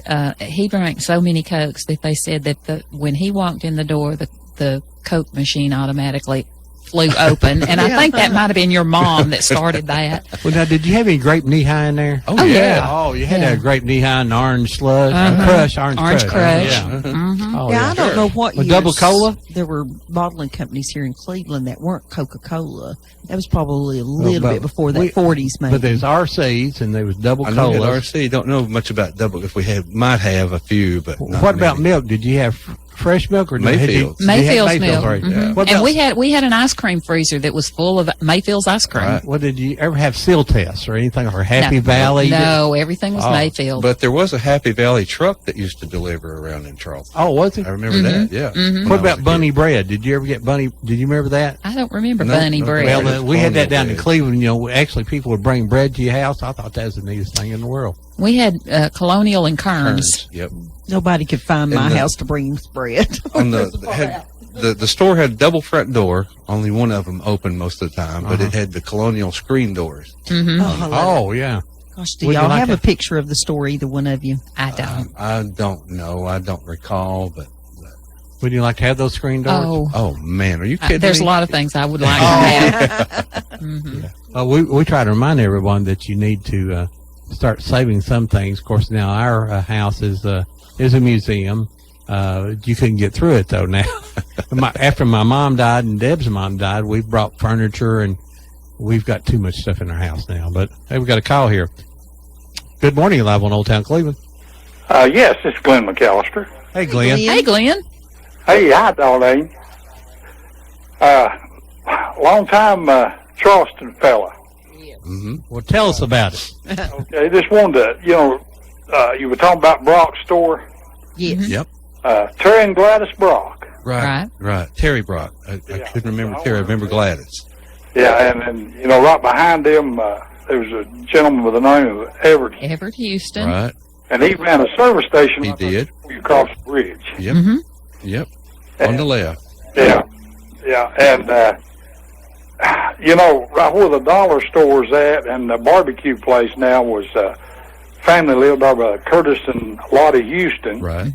and she was a supervisor at Charleston Hosier Mill while it was under both Right. store. And then another one, the old post office. It's sat right next to the hardware. Right. And Miss Timmy Bryant. You probably remember Miss Timmy, don't you? I do. They're both nodding their head yes. They Miss forget Timmy. this is radio. Yes. And another one that I remember very well was Clifford Helton and Von Eastland's TV repair shop. Oh, Right. yes, I Absolutely. remember right that. across from the gas station. That was an important thing back Right. in those days of It- TV repair shop. It was Miss Timmy and Miss Hattie. Right. Right. Yes. Oh, and there was also the dry cleaner. Yeah. Right. Exactly. That was the Allens that owned Mm-hmm. And up there where the antique, right above the historical society, where the antique store is at, was Carol's Restaurant. that. Right. Yes. And I think it later became Moore's. restaurant, I believe. Did Moore's own that at one time? I'm not sure. Clifford Moore was my great uncle, and Right. he ran a gas station, but I thought it was the gas station right there on the corner. Right. I think when it was Carol's, was it all you could eat for $1? Oh, I don't remember that. At one time, it was They all had you an could eat all for you can $1. eat. I Right. don't remember how much. Remember, but I'm they a did have South an all End you can Bradley eat. County boy. Yeah. And, you know, we always bought our groceries at Dan Bolden's store. And actually, at one time, my mom worked for Bolden's store. But those are, you know, just a few of the things that, and, you know, of course, there's many things. I graduated in 1963, and my lunch was always ate at either at Brock's or the Myers or Melvin store. You know, it was always like Darlene was talking about a slice of cheese and crackers and a drink, and you know you could probably do that for 20 cents or 25 cents. Oh yeah. Yeah, but you know, a lot of fond memories around Charleston. But I just wanted to share those few things. Glenn, do you have any idea where the ironworks might have been? I know No, that's. I sure don't. See that? I we've cannot lost. remember that. I think that might have been like way back. Yeah, that's what I'm thinking about. I Yeah. just Way thought maybe back, he'd yeah. know. Was the old Saw Paul Mill still standing when you were growing up? Partially, Partially. So you Yeah. know where it was. Okay. yes. Well, Glenn, what's so funny that you called, I saw your name written down somewhere where somebody had told me I needed to call you and get you on this show. So next time we're doing Charleston, we're going to call Get you. Glenn in here. We would love to have you. Well, you know, that's like I said, you know, I love and I am so glad and so proud of what the Historical Society Amazing. Oh, yes. because that's a wonderful thing. Yes. And they have worked so hard and you know done so much in Charleston, and you know I really appreciate all the work that they've done. You know, I think you're going to see a boom in Charleston now. It's more of this National Park Service gets in here, get that big brown sign out there. The lady who wants a hotel may just happen. There may be a hotel Right. there, and then as tourism grows, so will the businesses grow, and then everybody in Charleston says, this is growing too fast now. Could be. I love to go up to the fruit stand there in town and buy pumpkins and Oh, stuff. yes. Yeah. Well, Glenn, it's so nice talking to you. And if you think of something else, you call us back. Okay, Thank you. Bye-bye. Love the show. Thank you you. very much. Who was the barber in town? Mr. Redmond. Redmond, and then there was Mr. Swafford that came through, and that was Saturday was the big go to town day. The people used to come in from what we call the country, Right. and they go to the hardware store, go to the barber shop. That's Couldn't when go we to the went bank to see because the bank everybody. was closed on Saturday. Saturday. Go to the post office and then either go to the Boland's or Melvin's Grocery, and that was their day in town. Where was the old post office? Isn't that Right next to the hardware. Right beside the same building, but right beside the So hardware. if you happen to have pictures of the old buildings that used to be in downtown Charleston, Darlene would love to look at those at the Huassee Center Oh, because definitely. it means a lot to folks. And I know Laura has found a lot in the last few And days. if you have any 8mm film or VHS of earlier days in there, that's some great history. The 8mm film things are just going away. Right. Oh, yeah. And a lot they're dry rotting in people's garages Right. and out in the barn. Right. And So- well, we talked about that at the meeting. Someone had a film of Charleston School. One of the things I remember is it had a few seconds of the school burning, a few seconds of Mr. Bettis walking down the hallway, and just in general over there. Boy, I would love to find that. Yeah, whoever has it. It was in Bonnie Refner showed it to us in the library one day at the school, and where it went from there, I have no idea. So if anybody's listening that has a clue, we would love to see that again. Oh, yeah. Yeah. Sounds good. Okay, I think we're getting ready to take our morning break. We hope we can push all the right buttons and Well, come we back on. got 3 or 4 more minutes here, Dave. Or no, I'm 3 or 4 minutes late. Ron, when the Oh. hand is on the 5, Big you're hand. late. All right, I thought the big hand was over on 11 there. It's time for new glasses, guy. Well, you know We what? always play Gone Home for those folks who have passed this week, or and so just hang with us. We'll be back in about 5 minutes, Ron. I don't mind. That's 5 of those little dots up there on that big round clock. I don't mind when the equipment breaks, but when I start breaking down, we're in trouble here. We'll be back in a few minutes. If you need a little green, Lending Frog is making deals. He'll lend you cash on any kind of wheels. Borrow just a little, or you can borrow big. Lending Frog is a new financial gig. It's hip to hop into cash. LendingFrog.com is making a splash. Dig it, dig it. Dig it, dig it. Okay, I'm going to ask you again. Do you know about the Bradley County Republican Party? No, I don't. Well, they're having a Lincoln Day dinner coming up the 28th of March, and their guest speaker is going to be Speaker of the House, Beth Harwell. I know her. Yeah, I knew you would. No, it's not Shebethicus. It's Beth Harwell. Oh, I don't know Yeah, her. yeah, not Shebecca B. You know, the girl that worked down there at the House of the Happy Feet years ago. Yeah. But anyway, on Saturday, March 28th, the doors open at 6, the dinner's at 6:30, and the program starts at 7. It's at the Cleveland High School Commons.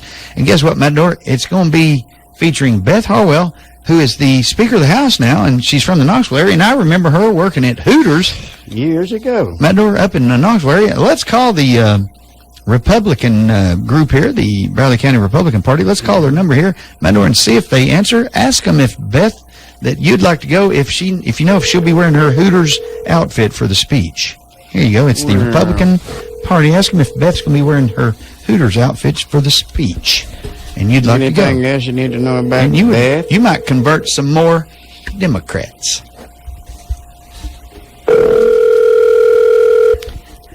I think we left a message last week and they never called back. Your call has been forwarded to an Here we go again. system 4233. Listen to Backfire each Wednesday morning starting at 7:30. Get the opinions, the ideas, results, and outcome of what's going on locally and nationally in politics. That's Backfire each Wednesday morning from 7:30 to 8:30. With Franklin Chansey, John Stanberry, and of course...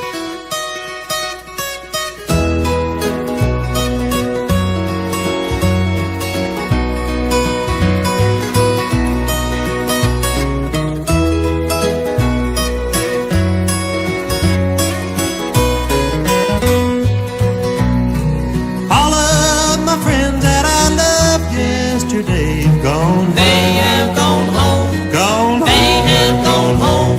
The songbirds are singing, the dell seem to say, gone. They have gone home. Gone. They have gone home.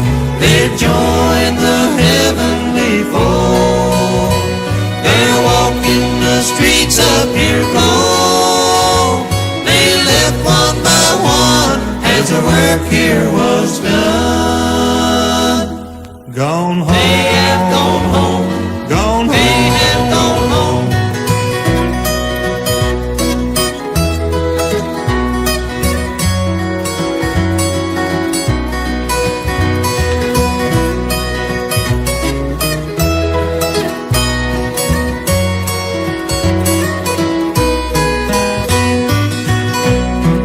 Life here is lonely since they've gone before. Gone. They have gone home. Gone. They have gone home. The old weeping willow that stands by the door sadly says, they have gone home. Gone home. They have gone home. They've joined the heavenly fold. They're walking the streets up here gold. They left one by one as the work here was done. Gone home. They have gone home. Gone. They have gone home.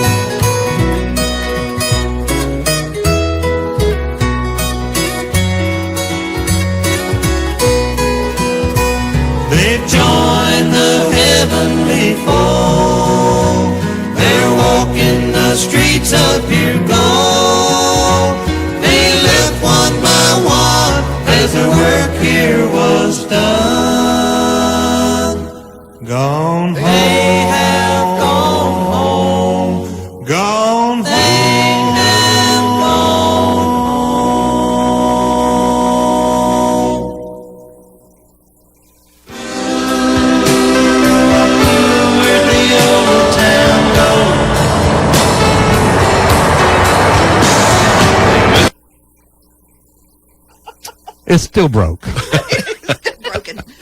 I got it stopped, though. We can go on. Hey, listen, you're back in Old Town Cleveland, and all our technical abilities, or inabilities, I should We have say. traded old equipment that didn't work for new equipment that we don't know how to work. You can go to the internet, I think, at www.whoopfm.com. You can call us here at 614-5553. We're talking about the old history of Charleston businesses and downtown there. Put Lene on the spot. Lene, tell the pumpkin story. Our listeners would love it about taking your kids over to the. Well, back in the fall, we you teach second grade second. at Charleston Elementary School, and so we wanted the kids to see all the varieties of pumpkins that she had across the street, and it's always so pretty looking at the displays and stuff. So we marched about 60 second graders over there back in the fall and kind of bombarded that sweet lady over there and looking at all the pumpkins and stuff. And so we brought some back to school, and the kids were just thought that was the neatest thing in the world to go over there. And some of them had been with their families, you know, to get pumpkins and all. And she was just so nice and kind, and we appreciated all the things that sweet things she had to say to the children and everything. And good it was folks. just fun, just walking Very, over there. very good Now, folks. what is her name? Do we know, Darlene? Yeah. Yeah, we did know. Till you asked me. I'm not the only one having problems here. Miss Thompson. Miss Thompson. And her family ran meat packing Lita May. Lita May. Lita May. Her family ran meat packing across the river or something? Slaughterhouse. Slaughterhouse, yeah. Well, Dave Thompson ran the slaughterhouse. Okay. Her husband. All right. It was her husband. Mhm. But anyway, Well, good and Charleston he folks. he also drove bus for Charleston And School for chief many, of the many fire years. department. Chief of the fire Right, sure department. was, yeah. Mhm. And Lene, warn me before you bring a class of 60 kids. 60 kids down here to whoop. and everything.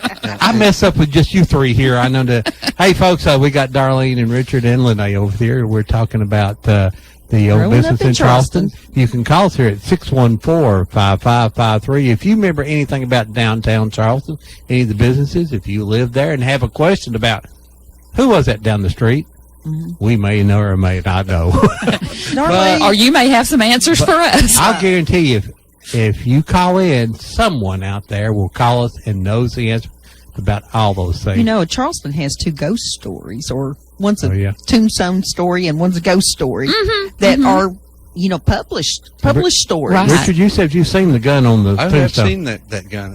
I'm sure Darlene I has have. at some point. Oh, too. yes. But yes, I have seen that gun in the daylight. Mhm. I've seen And now that. this is, do either one of you know that story well enough to tell it? Try it, Darlene. Yeah, I think it's actually in this little thing that I brought with me today. But there was Let me pause you for a moment Okay. and say, Laura needs to get that book about Charleston and Calhoun written, doesn't she? She does. Yeah. She really does. She's working on it, but she just keeps getting sidetracked. I understand how that works. But he was a Maddox. And at some point, I don't remember the year that this happened. It was very early on in Charleston 30s, history, maybe. yeah. And he was shot, I think, at Charleston Motors is where this happened. There was an argument at a bar, and there was a deputy involved, and Right. chased down the road and shooting and all that. Exactly, yes. And he was shot, and he died from his wounds. And there was quite a bit of controversy about how all that happened. And then after he was buried, this image appeared on his tombstone that looks like a hand holding a gun. Now, And technically, people think it's just mouse or some kind Well, of, of course it something is. in there, but it is sort of pretty good story, though. Isn't it is. It Hey, go is. ahead, caller, you're live. Hello? Hello? Ron, this Bob. Hey, Bob Cash, how are you?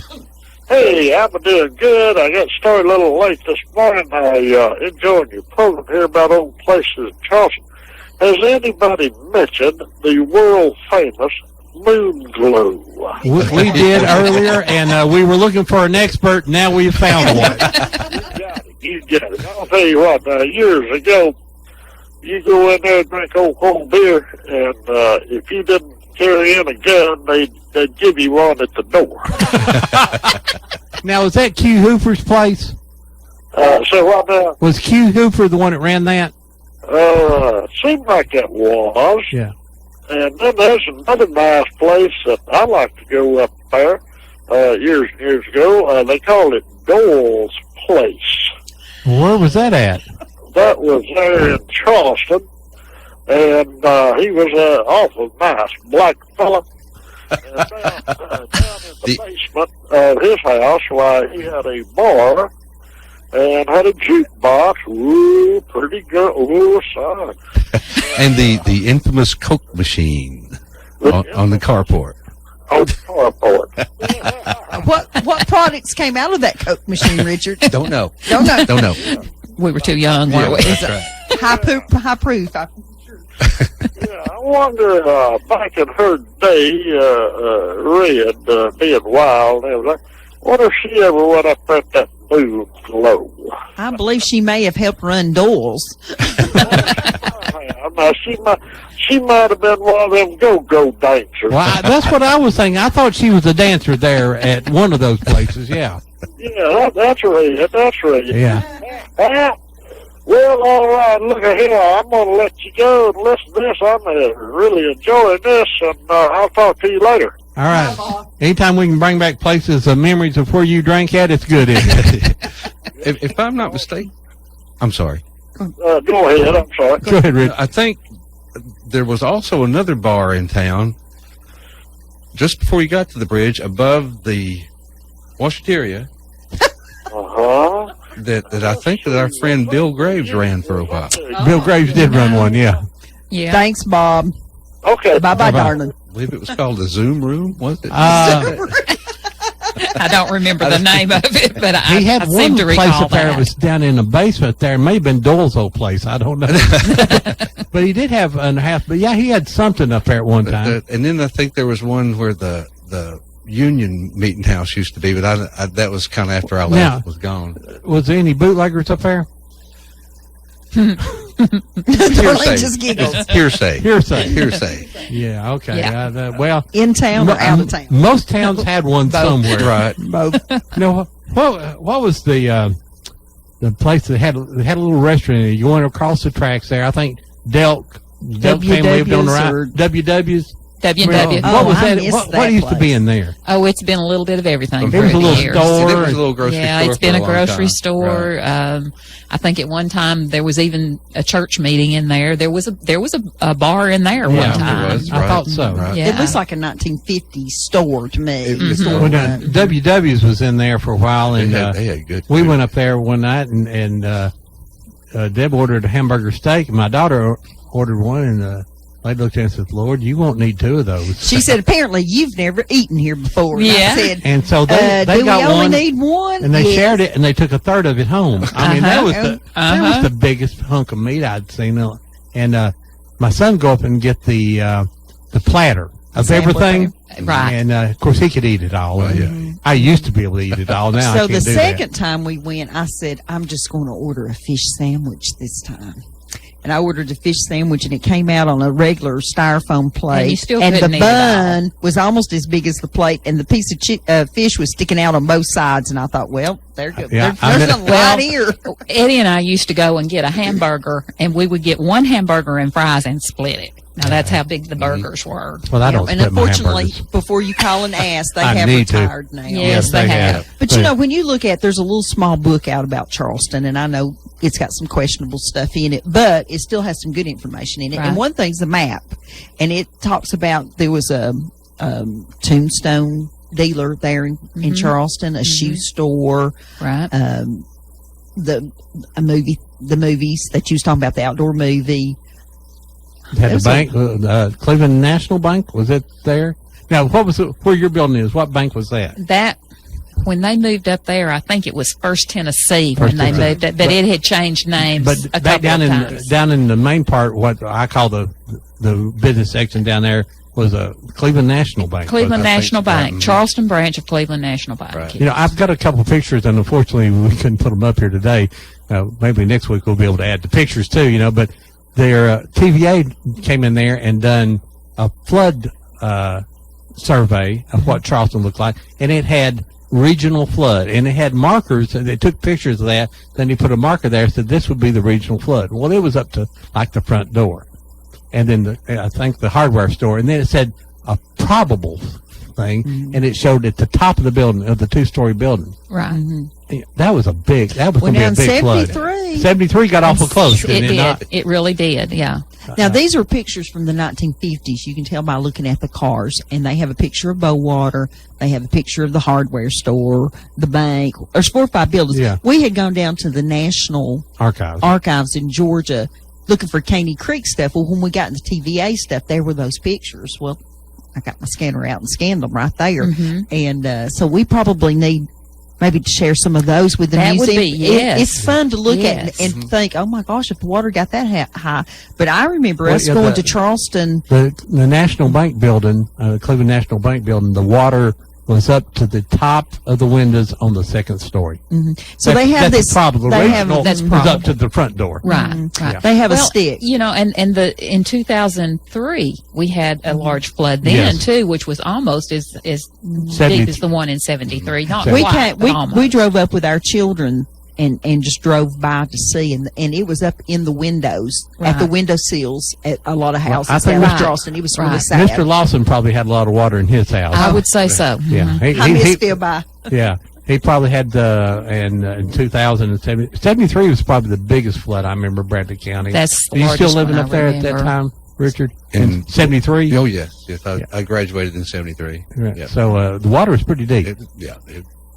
Way deep. Yeah. Way Way. deep. So this is something that Darlene will remember too, probably. There where Charleston School baseball field is, across the road Yes. from the school, that was all wooded Oh yeah, back in there. That was all.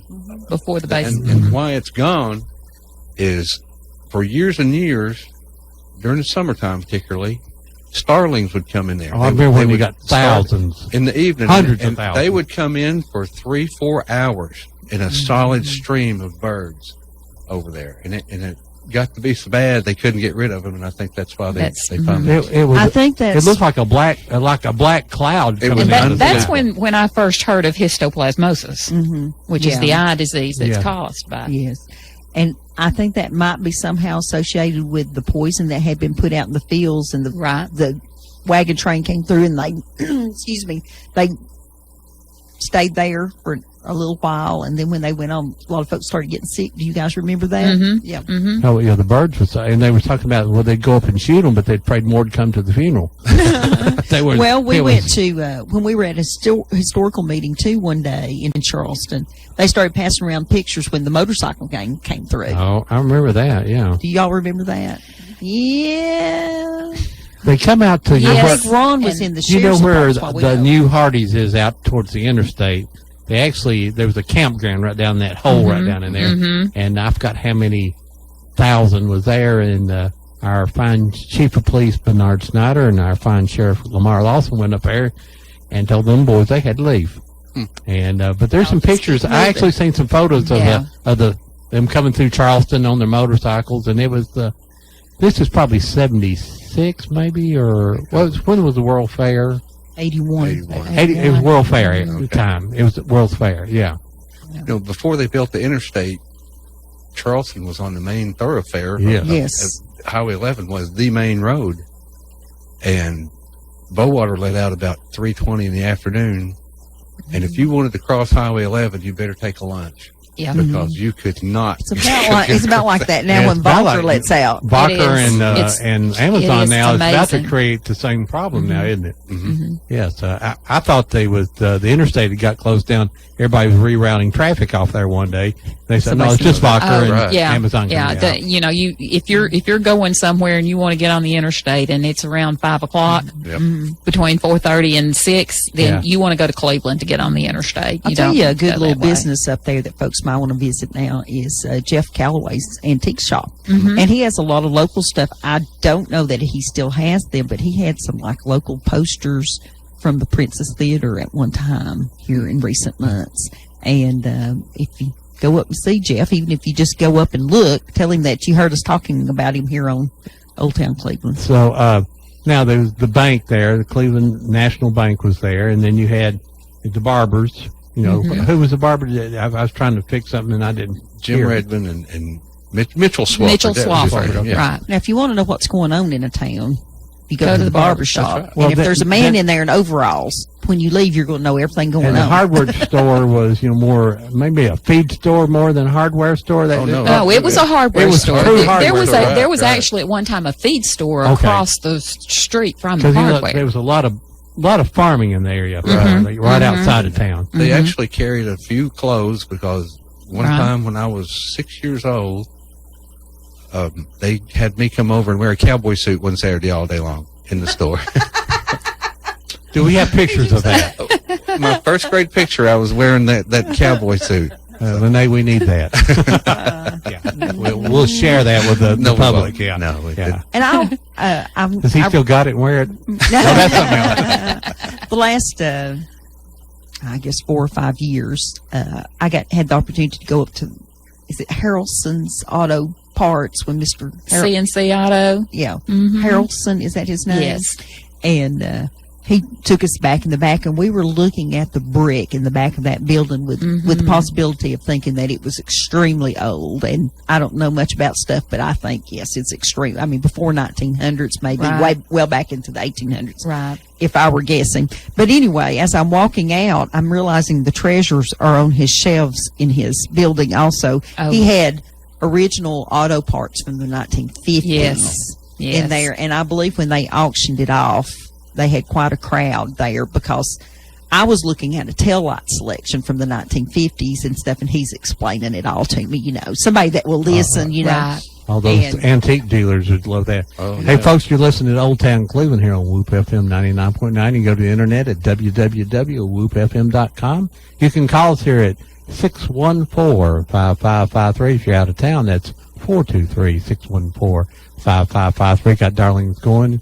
Richard Roberts here, and we're talking about the old businesses of downtown Charleston, the people that lived there, and where they shopped, they played, and funny stories from the area there. If you have one, give us a call here at 614-5553. We'd love to hear it. If you have old pictures of Charleston, 8mm film, if you have old paraphernalia, bring it by the Heritage Center there. Now, they probably couldn't take a lot of big stuff, but if you have something really cool, little something, I'm sure that they'll let you, Oh, definitely. let you And if store it someone there. were to show up with an 8mm film, if it's on one of the small reels, we could transfer it for you. It still have the little flickers in it, but to me that just makes it look like Oh, yeah. like old stuff. And even VHS, if they're We bought a machine to put VHS on DVD, and I have an advanced degree, and I finally figured it out last night and got one copy of it, and it was pretty fun.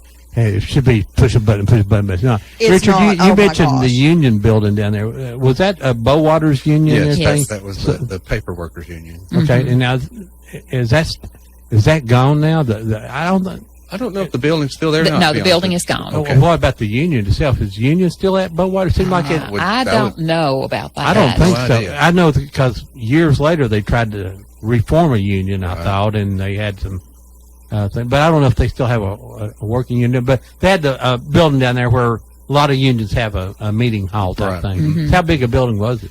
It was not a big building. It was just maybe 1,200 square feet, maybe something, Maybe. if that much. Yeah, if that much. But I'm I not think sure it was it a was in brick that building, if I remember right.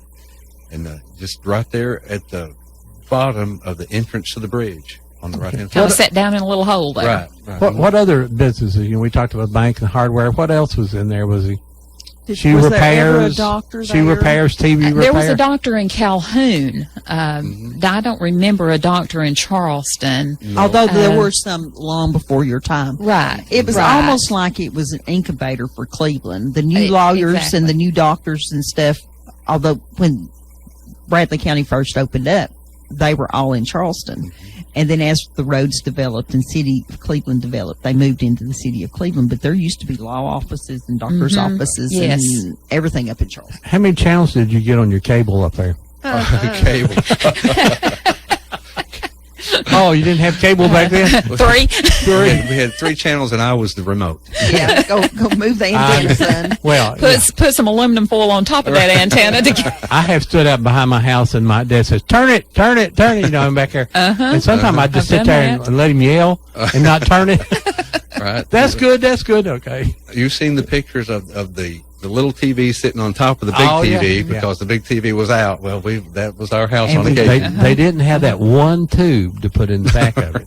Yes, I remember the TV repairman. I can remember the first color television coming into our house. Oh yeah, absolutely. Oh, I do too. Yeah, big deal. Yeah. Hey, And that- and, old Baloo looked a lot different in color.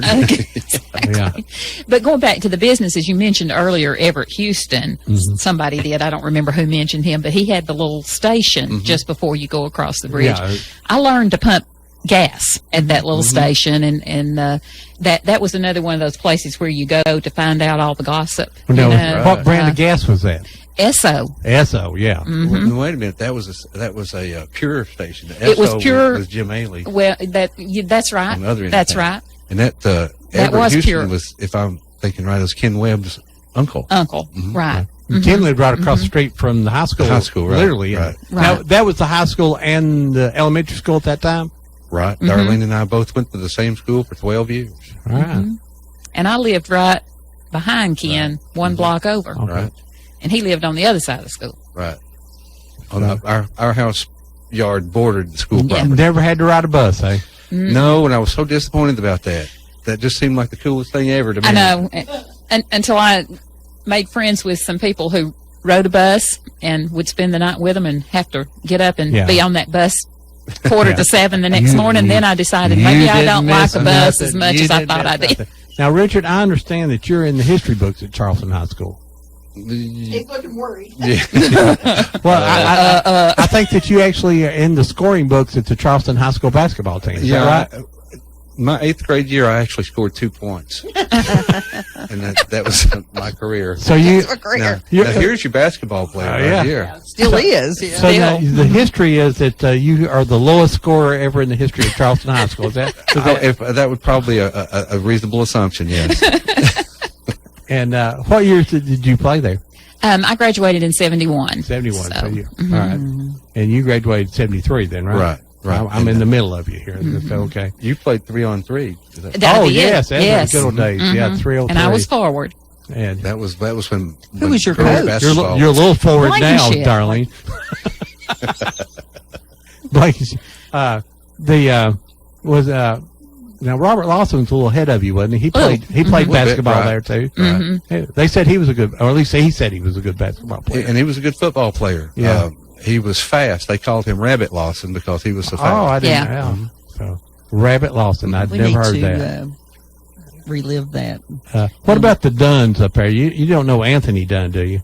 I'm Yeah. sorry. I'm We so do. sorry. We did. Well, now you happened to go have lunch with him I the had other day. lunch with him. I think it was Tuesday. I'll tell that story here in a minute. I pushed the wrong button there. Good morning. You're live on Old Town Cleveland. Good morning, Ron. I just wanted to clear myself. Okay, go right ahead, Red. Were you the go-go dancer? I was not a go-go dancer. I've never been to Charleston. You got a sister? Wait a minute. You've never been a go-go dancer in Charleston. Is that what you said? I have never been to Charleston. What is the population of Charleston? Oh, Small. yes, 800 maybe. Yeah, 800 probably. Which has Somewhere been around about that for, Yeah. For a since long time. Yeah, since Mhm. I was been there. So it's a small place? Yeah. Yes. Oh, okay. I've never been there, really. Well, just you go- should come up and visit us Absolutely. at the Heritage Center. Just go up US 11, and if you go across the bridge, you went one too far. Right. Do you see it as you go by, or? Oh, you go right through the middle of it. Okay, keep your eyes open. Keep your eyes open. Oh, okay. Don't blink. Oh, but anyway, I was just trying to clear myself. And if you go through there, make sure you drive the speed limit. 35. It is a speed limit enforced. Always I was has going to say trap, but that's not the right word. No. It's No. enforced. It's kind of like being. Sort of like Benton, yeah. But remember, we have a school right there on the highway, Yeah, so they do. there's good reason for Yeah. enforcing that speed limit.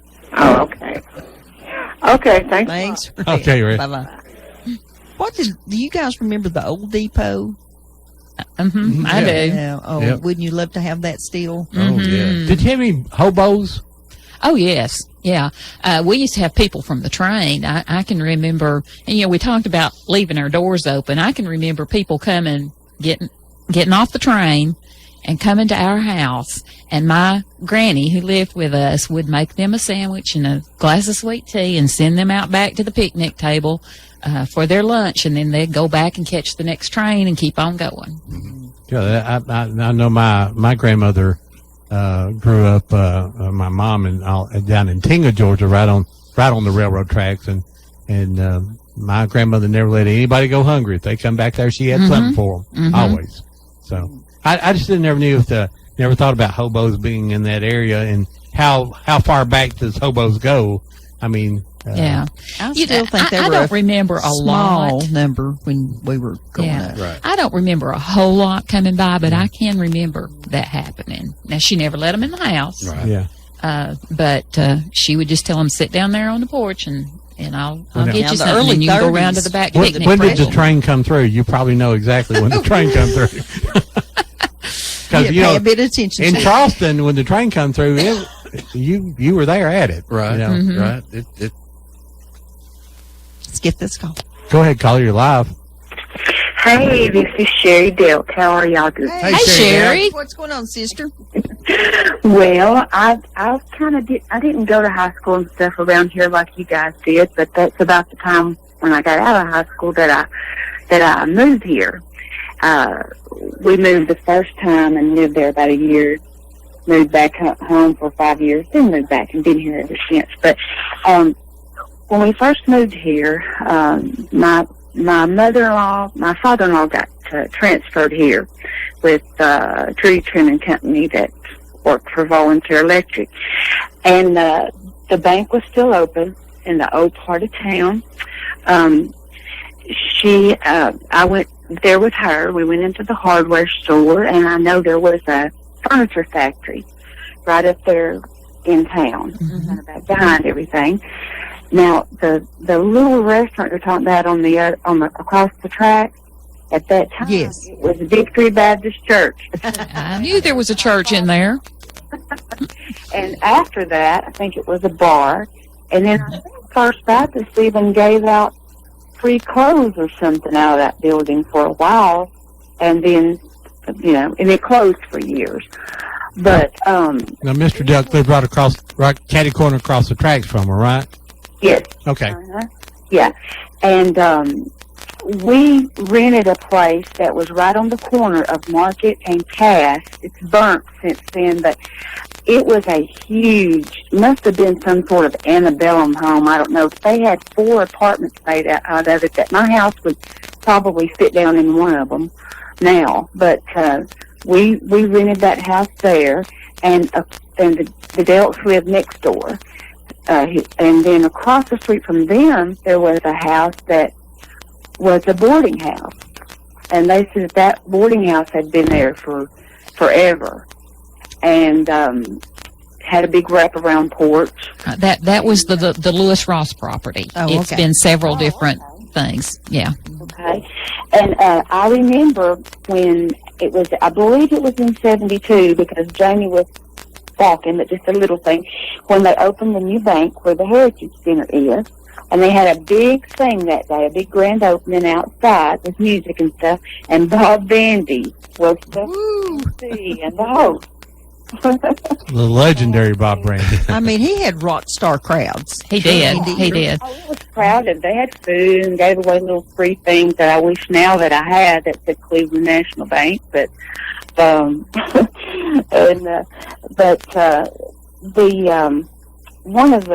when we were there, the main grocery store is on Highway 11, but it was Alfred's IGA. Right now, I think there's an animal clinic there. It's where you turn to go to Owen. There's a building there, and then it was the one next to it. It was a very busy place before where the Piggly Wiggly is now.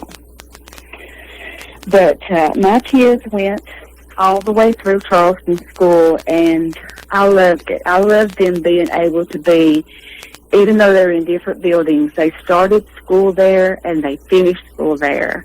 And you just knew everybody. I just think it's a wonderful little town. I wish I had have grown up there. But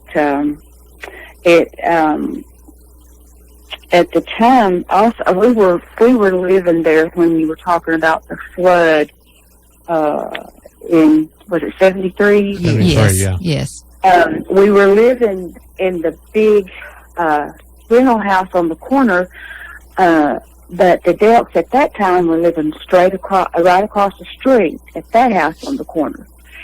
So we were up just high enough to where it didn't come up to us, but it came up in their house, and the backyard looked like a river. And I wish I had taken pictures then. I don't know what was wrong with me, but I have one picture of my husband and his brother, Francis, and they were standing in the backyard, and they were holding on to a tree. It looks like they're just standing holding on to a tree, but this is the top of the tree. They swam out to the tree. Wow. So it was a mess. I'm glad to know that Francis can swim. Oh, well, maybe he floated. I don't know. I could see him floating more than I could have seen him swimming. And there at the baseball field, the water was almost to the top of the bleachers. Yeah. That's crazy. Yes. That's just And crazy. they were very picky about that field. Oh, yes. Turner never let that field get messed up. No, he didn't. He was upset about that.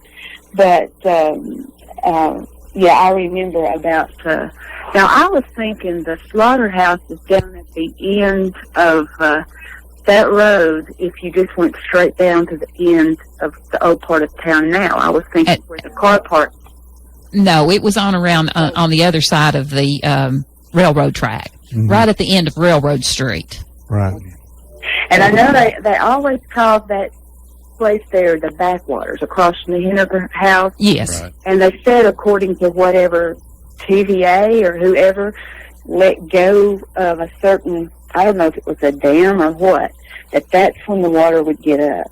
And then that's when it rained. yeah. You know, really bad. Well, and that's what regulates the river level now when they release the water in the summer. You know, that helps to regulate the. Okay. But anyway, I just thought I would put my little. They were talking about Lita Thompson across the street. Yeah, Dave was my kid's school bus driver, and yeah, they were a really good family. And when the new fire hall was built there were a lot of people that helped every year at Christmas to just they would work there all the time. People would drop off clothes and food. And she told me there was years that they didn't even have a Christmas tree in their house because they spent every day at the fire hall. And then they would get on the fire truck then on Christmas morning, I guess, and they would turn on the sirens and the lights. For the places that were needy, you know, and take food and clothes. And there's just something about living in a small town that it's just different. You know, it's just different. So I do wish I had grown up there, but there's a lot of good people there. And I know Anthony Dunn. All the Dunn. You know, Dave Thompson did a lot for the town of Charleston too. Yes, he did. You know, for years as fire chief, he put together celebrations every summer and or in the fall. I can remember having grease pig contests and you know dances. Our band played in front of that fire hall many times up there.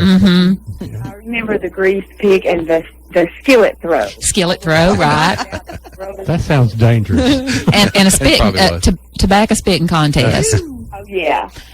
And wasn't Dave instrumental in getting that ball field going down there? I might be wrong about that. Probably. I don't remember that, but it wouldn't surprise me. Well, you know, that fire department was a true volunteer fire department. It was. Long before Bradley County became a fire department. And they, thanks to Dave and the people up there, they had fire protection on that north end. Right. Funny story about that, too. When I first got married, and my husband's name is Charles Edward, okay, but he's always gone by Eddie. Well, Eddie joined the fire department. And, of course, when he first joined, he put his legal name, Charles E. Goins. So Dave called the house one day and says, "Let me talk to Charlie." And I said, "There's not any Charlie that lives here." So Dave rode me high for years about the fact that I didn't know who I was married to. That's funny. Well, now, I do remember Homecoming 76. Your people in different places in Tennessee that year of 1976 had their home. I remember that day very well because they had a walking parade. A parade. That may have been 86. Is it 86? Bicentennial 76. It was bicentennial. No, was it bicentennial? Hall There he is.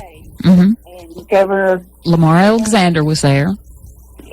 one day you're right, it was Lamar Alexander because he had on the flannel shirt. I was thinking it was done. Things are done. No, it was Lamar Alexander. 1976. So, anyway, I just wanted to. I remember that how that was just a really big deal that day, the homecoming thing. Mm-hmm. So, but anyway, I remember my little girl dancing to the music out there at that grand opening of Cleveland National Bank, and I didn't even know who Bob Ring was at that time. Oh, but you hadn't grown up here. No. Since then, I've found out because of Old Town Cleveland and because of Facebook, because I've seen all the pictures of everywhere he was. But anyway. All righty, Sherry. It was good talking to you, darling. It's been very interesting today. Thank you. Bye-bye. Bye-bye. You know, and we failed to mention the Cumberland Presbyterian Church. What a wonderful asset that is. Sure. It would have been so easy for that church just to abandon that building. Oh, definitely. And I think, you know, I think we'll manage to somehow use it some way. I think one of my favorite pictures of my mom was when we had a historical society meeting there, and she's sitting by one of those big glass windows, and I turned and took her picture. And at that time, her dementia was, you know, coming along pretty well. And I don't remember the fellow's name. Some fella got up and he gave some big long talk about the history of the building or the area or something. And when he got finished, she leaned over and she said, "I like that preacher. Let's come back here to church next week." You know, talking about Dave Thompson and the fire department, one of the sounds you did not want to hear, particularly up in the morning, was the sound of the fire siren. Right. That was bad news. Yeah. Yep. Let's get this call. Good morning. You're live on Old Town Cleveland. Good morning, Rod. How you doing? Doing great. How about you? Oh, okay. How's Debbie? Well, Very she's well, okay. I'm very well, thank you. Well, anyway, if I don't call in, it don't mean I'm not listening. Okay. Anyway, y'all have a nice day, and I'll talk with you. All righty, darling. All right, Thanks bye-bye. for calling. Bye-bye. One of my favorite That's why houses. I get up early every Saturday morning. I know there's little old ladies out there listening. That's what it's all about. Yeah. One of my favorite houses in Charleston that I know nothing about is the house that sits on the rise next to the post office. If I remember, the Bakers used to live there. I don't know. Mary still lives there. Okay. Yes. Mm-hmm. But that was I just liked the style and the yard. On the far side of the post office, you're going up a little rise, and it's on the right-hand side. Okay, there. yes. Just a pretty little house. Yes. That house belonged to the Cates before Mary Baker bought it. Miriam. When did High Point High School close? Was it closed? Was it still open when you were growing up? It closed while I was in school. Yeah. I was in the 4th grade. Yeah, that sounds about right.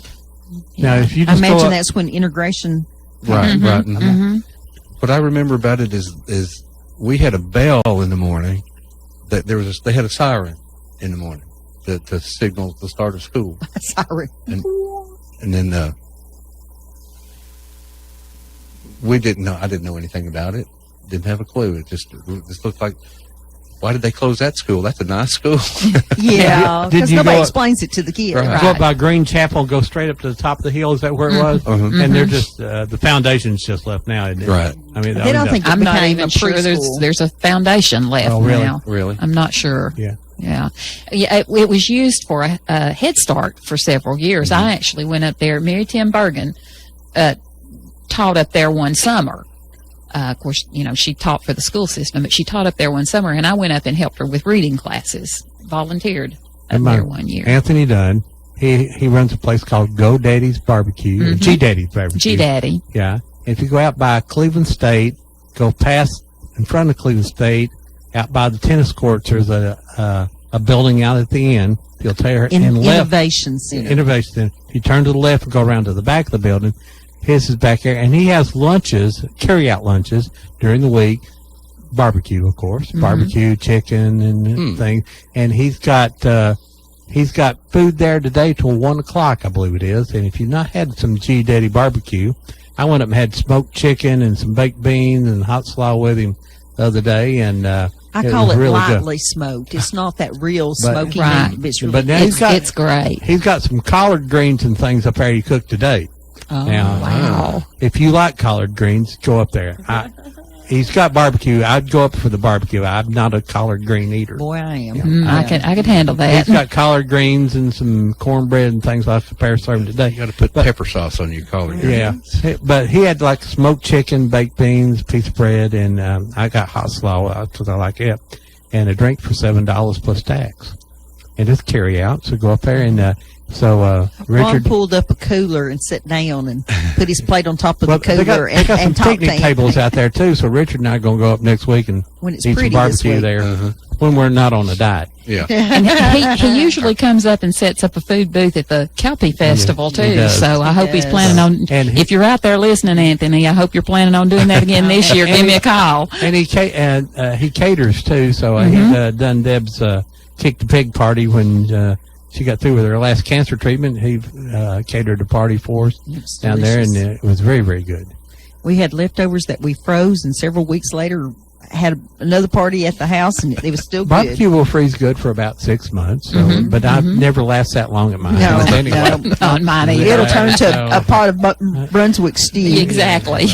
Darling, there was help me here. There was either an Indian school or an Indian church or both prior to the removal there in A Charleston. mission. A mission. A mission. Which is a church, I Yeah, guess. basically. So where was it? It was actually on the same property that the Methodist Church still sits on. Okay.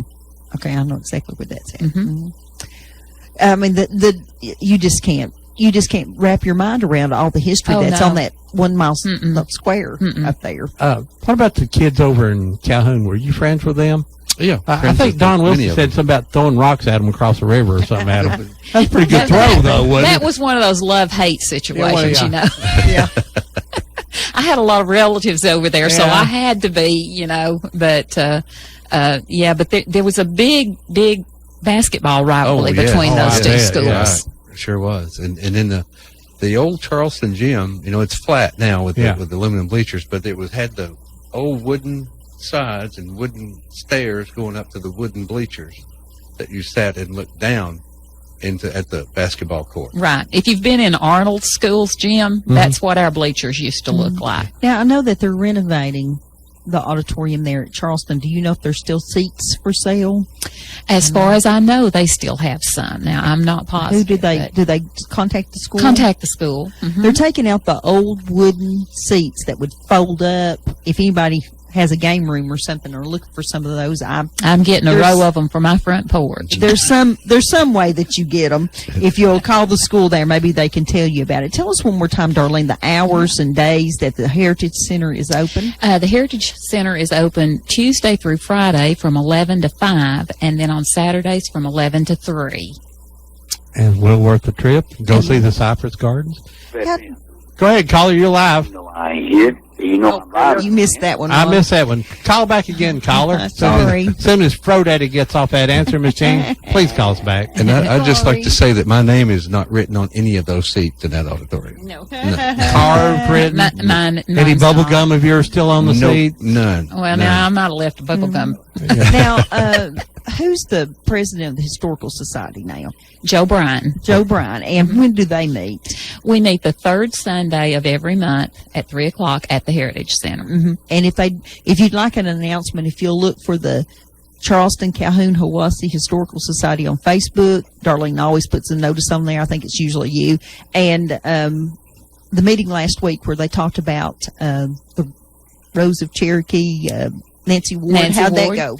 It went real well. It really did. You know, Nancy was a very controversial person, so you never know what you're going to get into. But Megan Brazier, one of my interns from Lee University, did that program, and she did a very good job. Very good job. I always love to come hear Laura's presentations that she does because she gets so deep into the history. And we talked last week about Sheldon's Church, and that's stirred up a lot of people about that little church up in Lamont. And Laura's going to be doing our March program. What will it be about? I'm not sure. It'll be She's good, been whatever. working on a couple of things, so I'm not sure which one she's going to be using for this one. So She talked about getting Mr. Worley's grave marked last weekend, and I think the update from that is that the family has requested that marking be private, and so we won't be having any kind of celebration there at the cemetery, but Right. that was their choice, Right. and we respect that. Although we always like to have a big party over there. Oh, any excuse to have a party. Hey, folks, you're listening to Old Town Cleveland here on Whoop FM 99.9, or you can go to the internet at www.whoopfm.com. About Tuesday of next week, this program will be out on the YouTube, and we'll put that on our Facebook, how to get there, we hope. The new equipment may record it. We may record it all in the family today. I don't know, but hopefully it'll be there. And next week we got Bill Stamps coming in talking about the history of radio.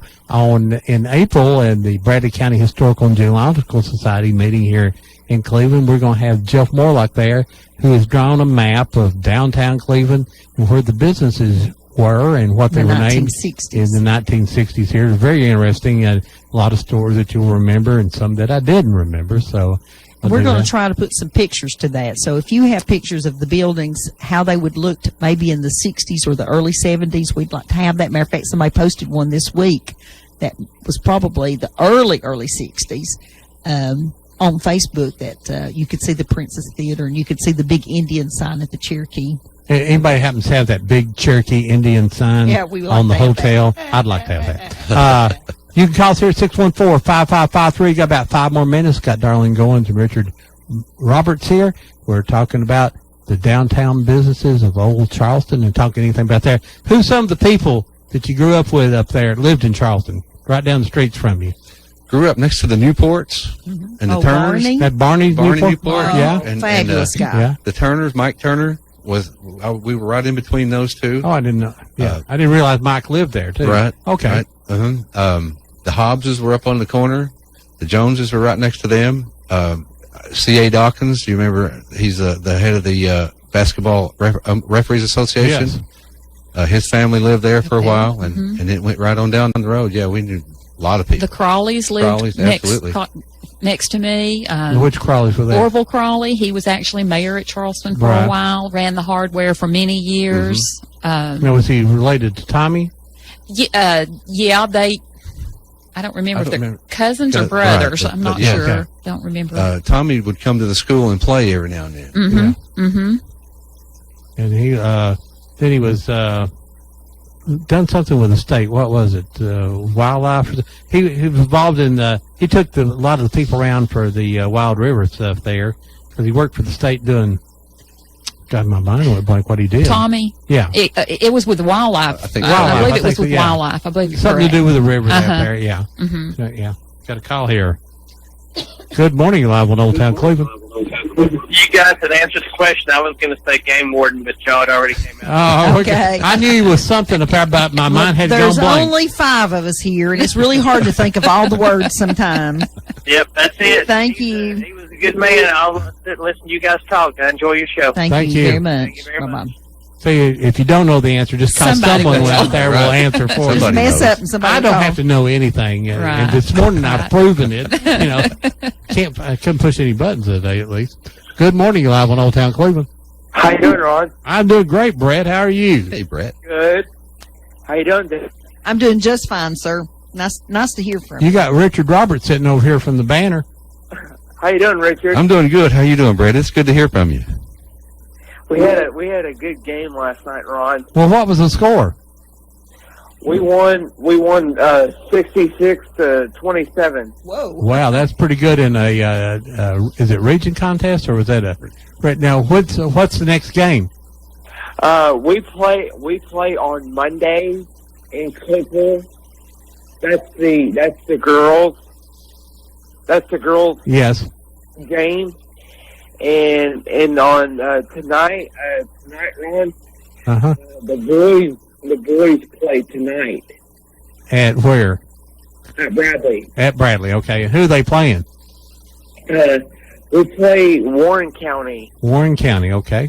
All right, well, if you want to go out and see about I think that's at 8 o'clock at Bradley Central High School. 7 o'clock. 7. At 7. See, I thought. I didn't know I knew. Yeah. Yeah. So, well, good. There. You going to be there, Brett? Yeah, we win tonight, Ron. Yes. We'll play in Cookville on Tuesday. Cookville on Tuesday. So, Yeah. good little trip over to across the mountain up there. The watch a good basketball game. Yes, it will be. Yes. Well, let's hope we hope they're playing on Tuesday. You are listening to WOOP-LP, Wait a minute. Cleveland, Brett, Tennessee. how did you start Whoop that? FM is a broadcasting service of the be 12 Traditional o'clock, Music Ron. Resource Center. Both And we the little hands are pointing straight Hey. up. Sorry, Brett. It just jumped on here. Bye, Brett. Bye, guys. Bye-bye. And also on that line, Walker Valley plays at home tonight Yes, at they 7, do. and Cleveland plays on the road at Cookville at 8 o'clock our It's a time. busy sports season. Yes. And congratulations to the Bears Yeah. for wrestling. Yes. Very nice. Very nice. Any final comments? I have enjoyed this. It's been It's fun. been a lot of fun. Ricky. Ricky, yeah. Thank you so much, Darlene. Yeah. But I was getting ready to tell you real quick before we go. Richard and I were over in Nashville, Tennessee, and we went into the Hermitage Hotel. And I didn't finish tell you this. And I told him, I said, see that little gentleman sitting over there? I said, that's Minnesota Fats, the pool player. Richard says, I said, yes, the real Minnesota Fats. Richard said, wonder if he'd give me an autograph. I said, well, most likely. I mean, the Hermitage paid for his room. He was sort of a pauper, and they let him stay there. So he's sort of a celebrity for him. So Richard walked over and had a little map. He said, will you give me an autograph? He said, yes, sir, I will. And he reached down into his coat pocket there. He pulled out a rubber stamp, stamped that napkin, and handed it to Richard. I'll never forget that autograph that Richard got from Minnesota Fats. There it is. Thank you, folks. Richard looked at me and said, and just had the biggest eyes, and I thought, He gave you his that autograph. was funny. Hey, folks, we'll see you next week here on Old Town Cleveland. Bye-bye. Where the old town goes. They moved it on over here in the shopping mall.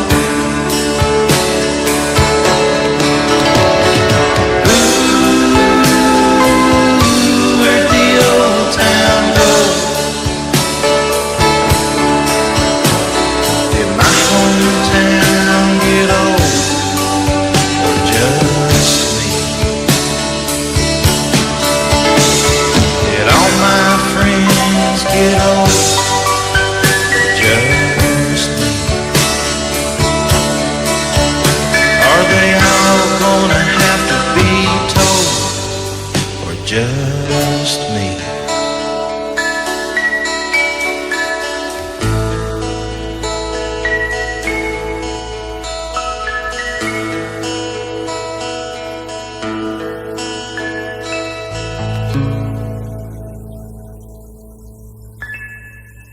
You are listening to WOOP-LP, Cleveland, Tennessee. Whoop FM is a broadcasting service of the Traditional Music Resource Center, and we play America's original music.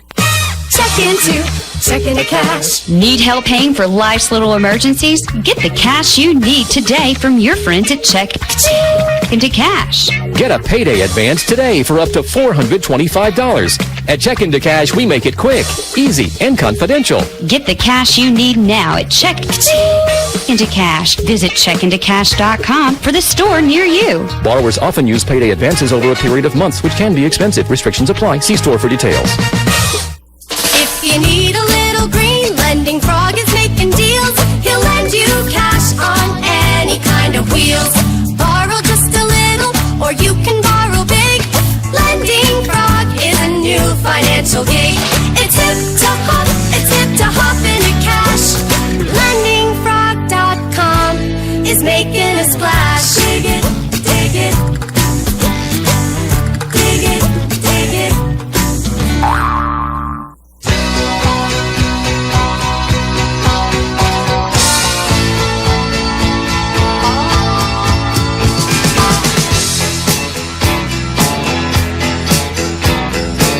There's a little girl in our neighborhood.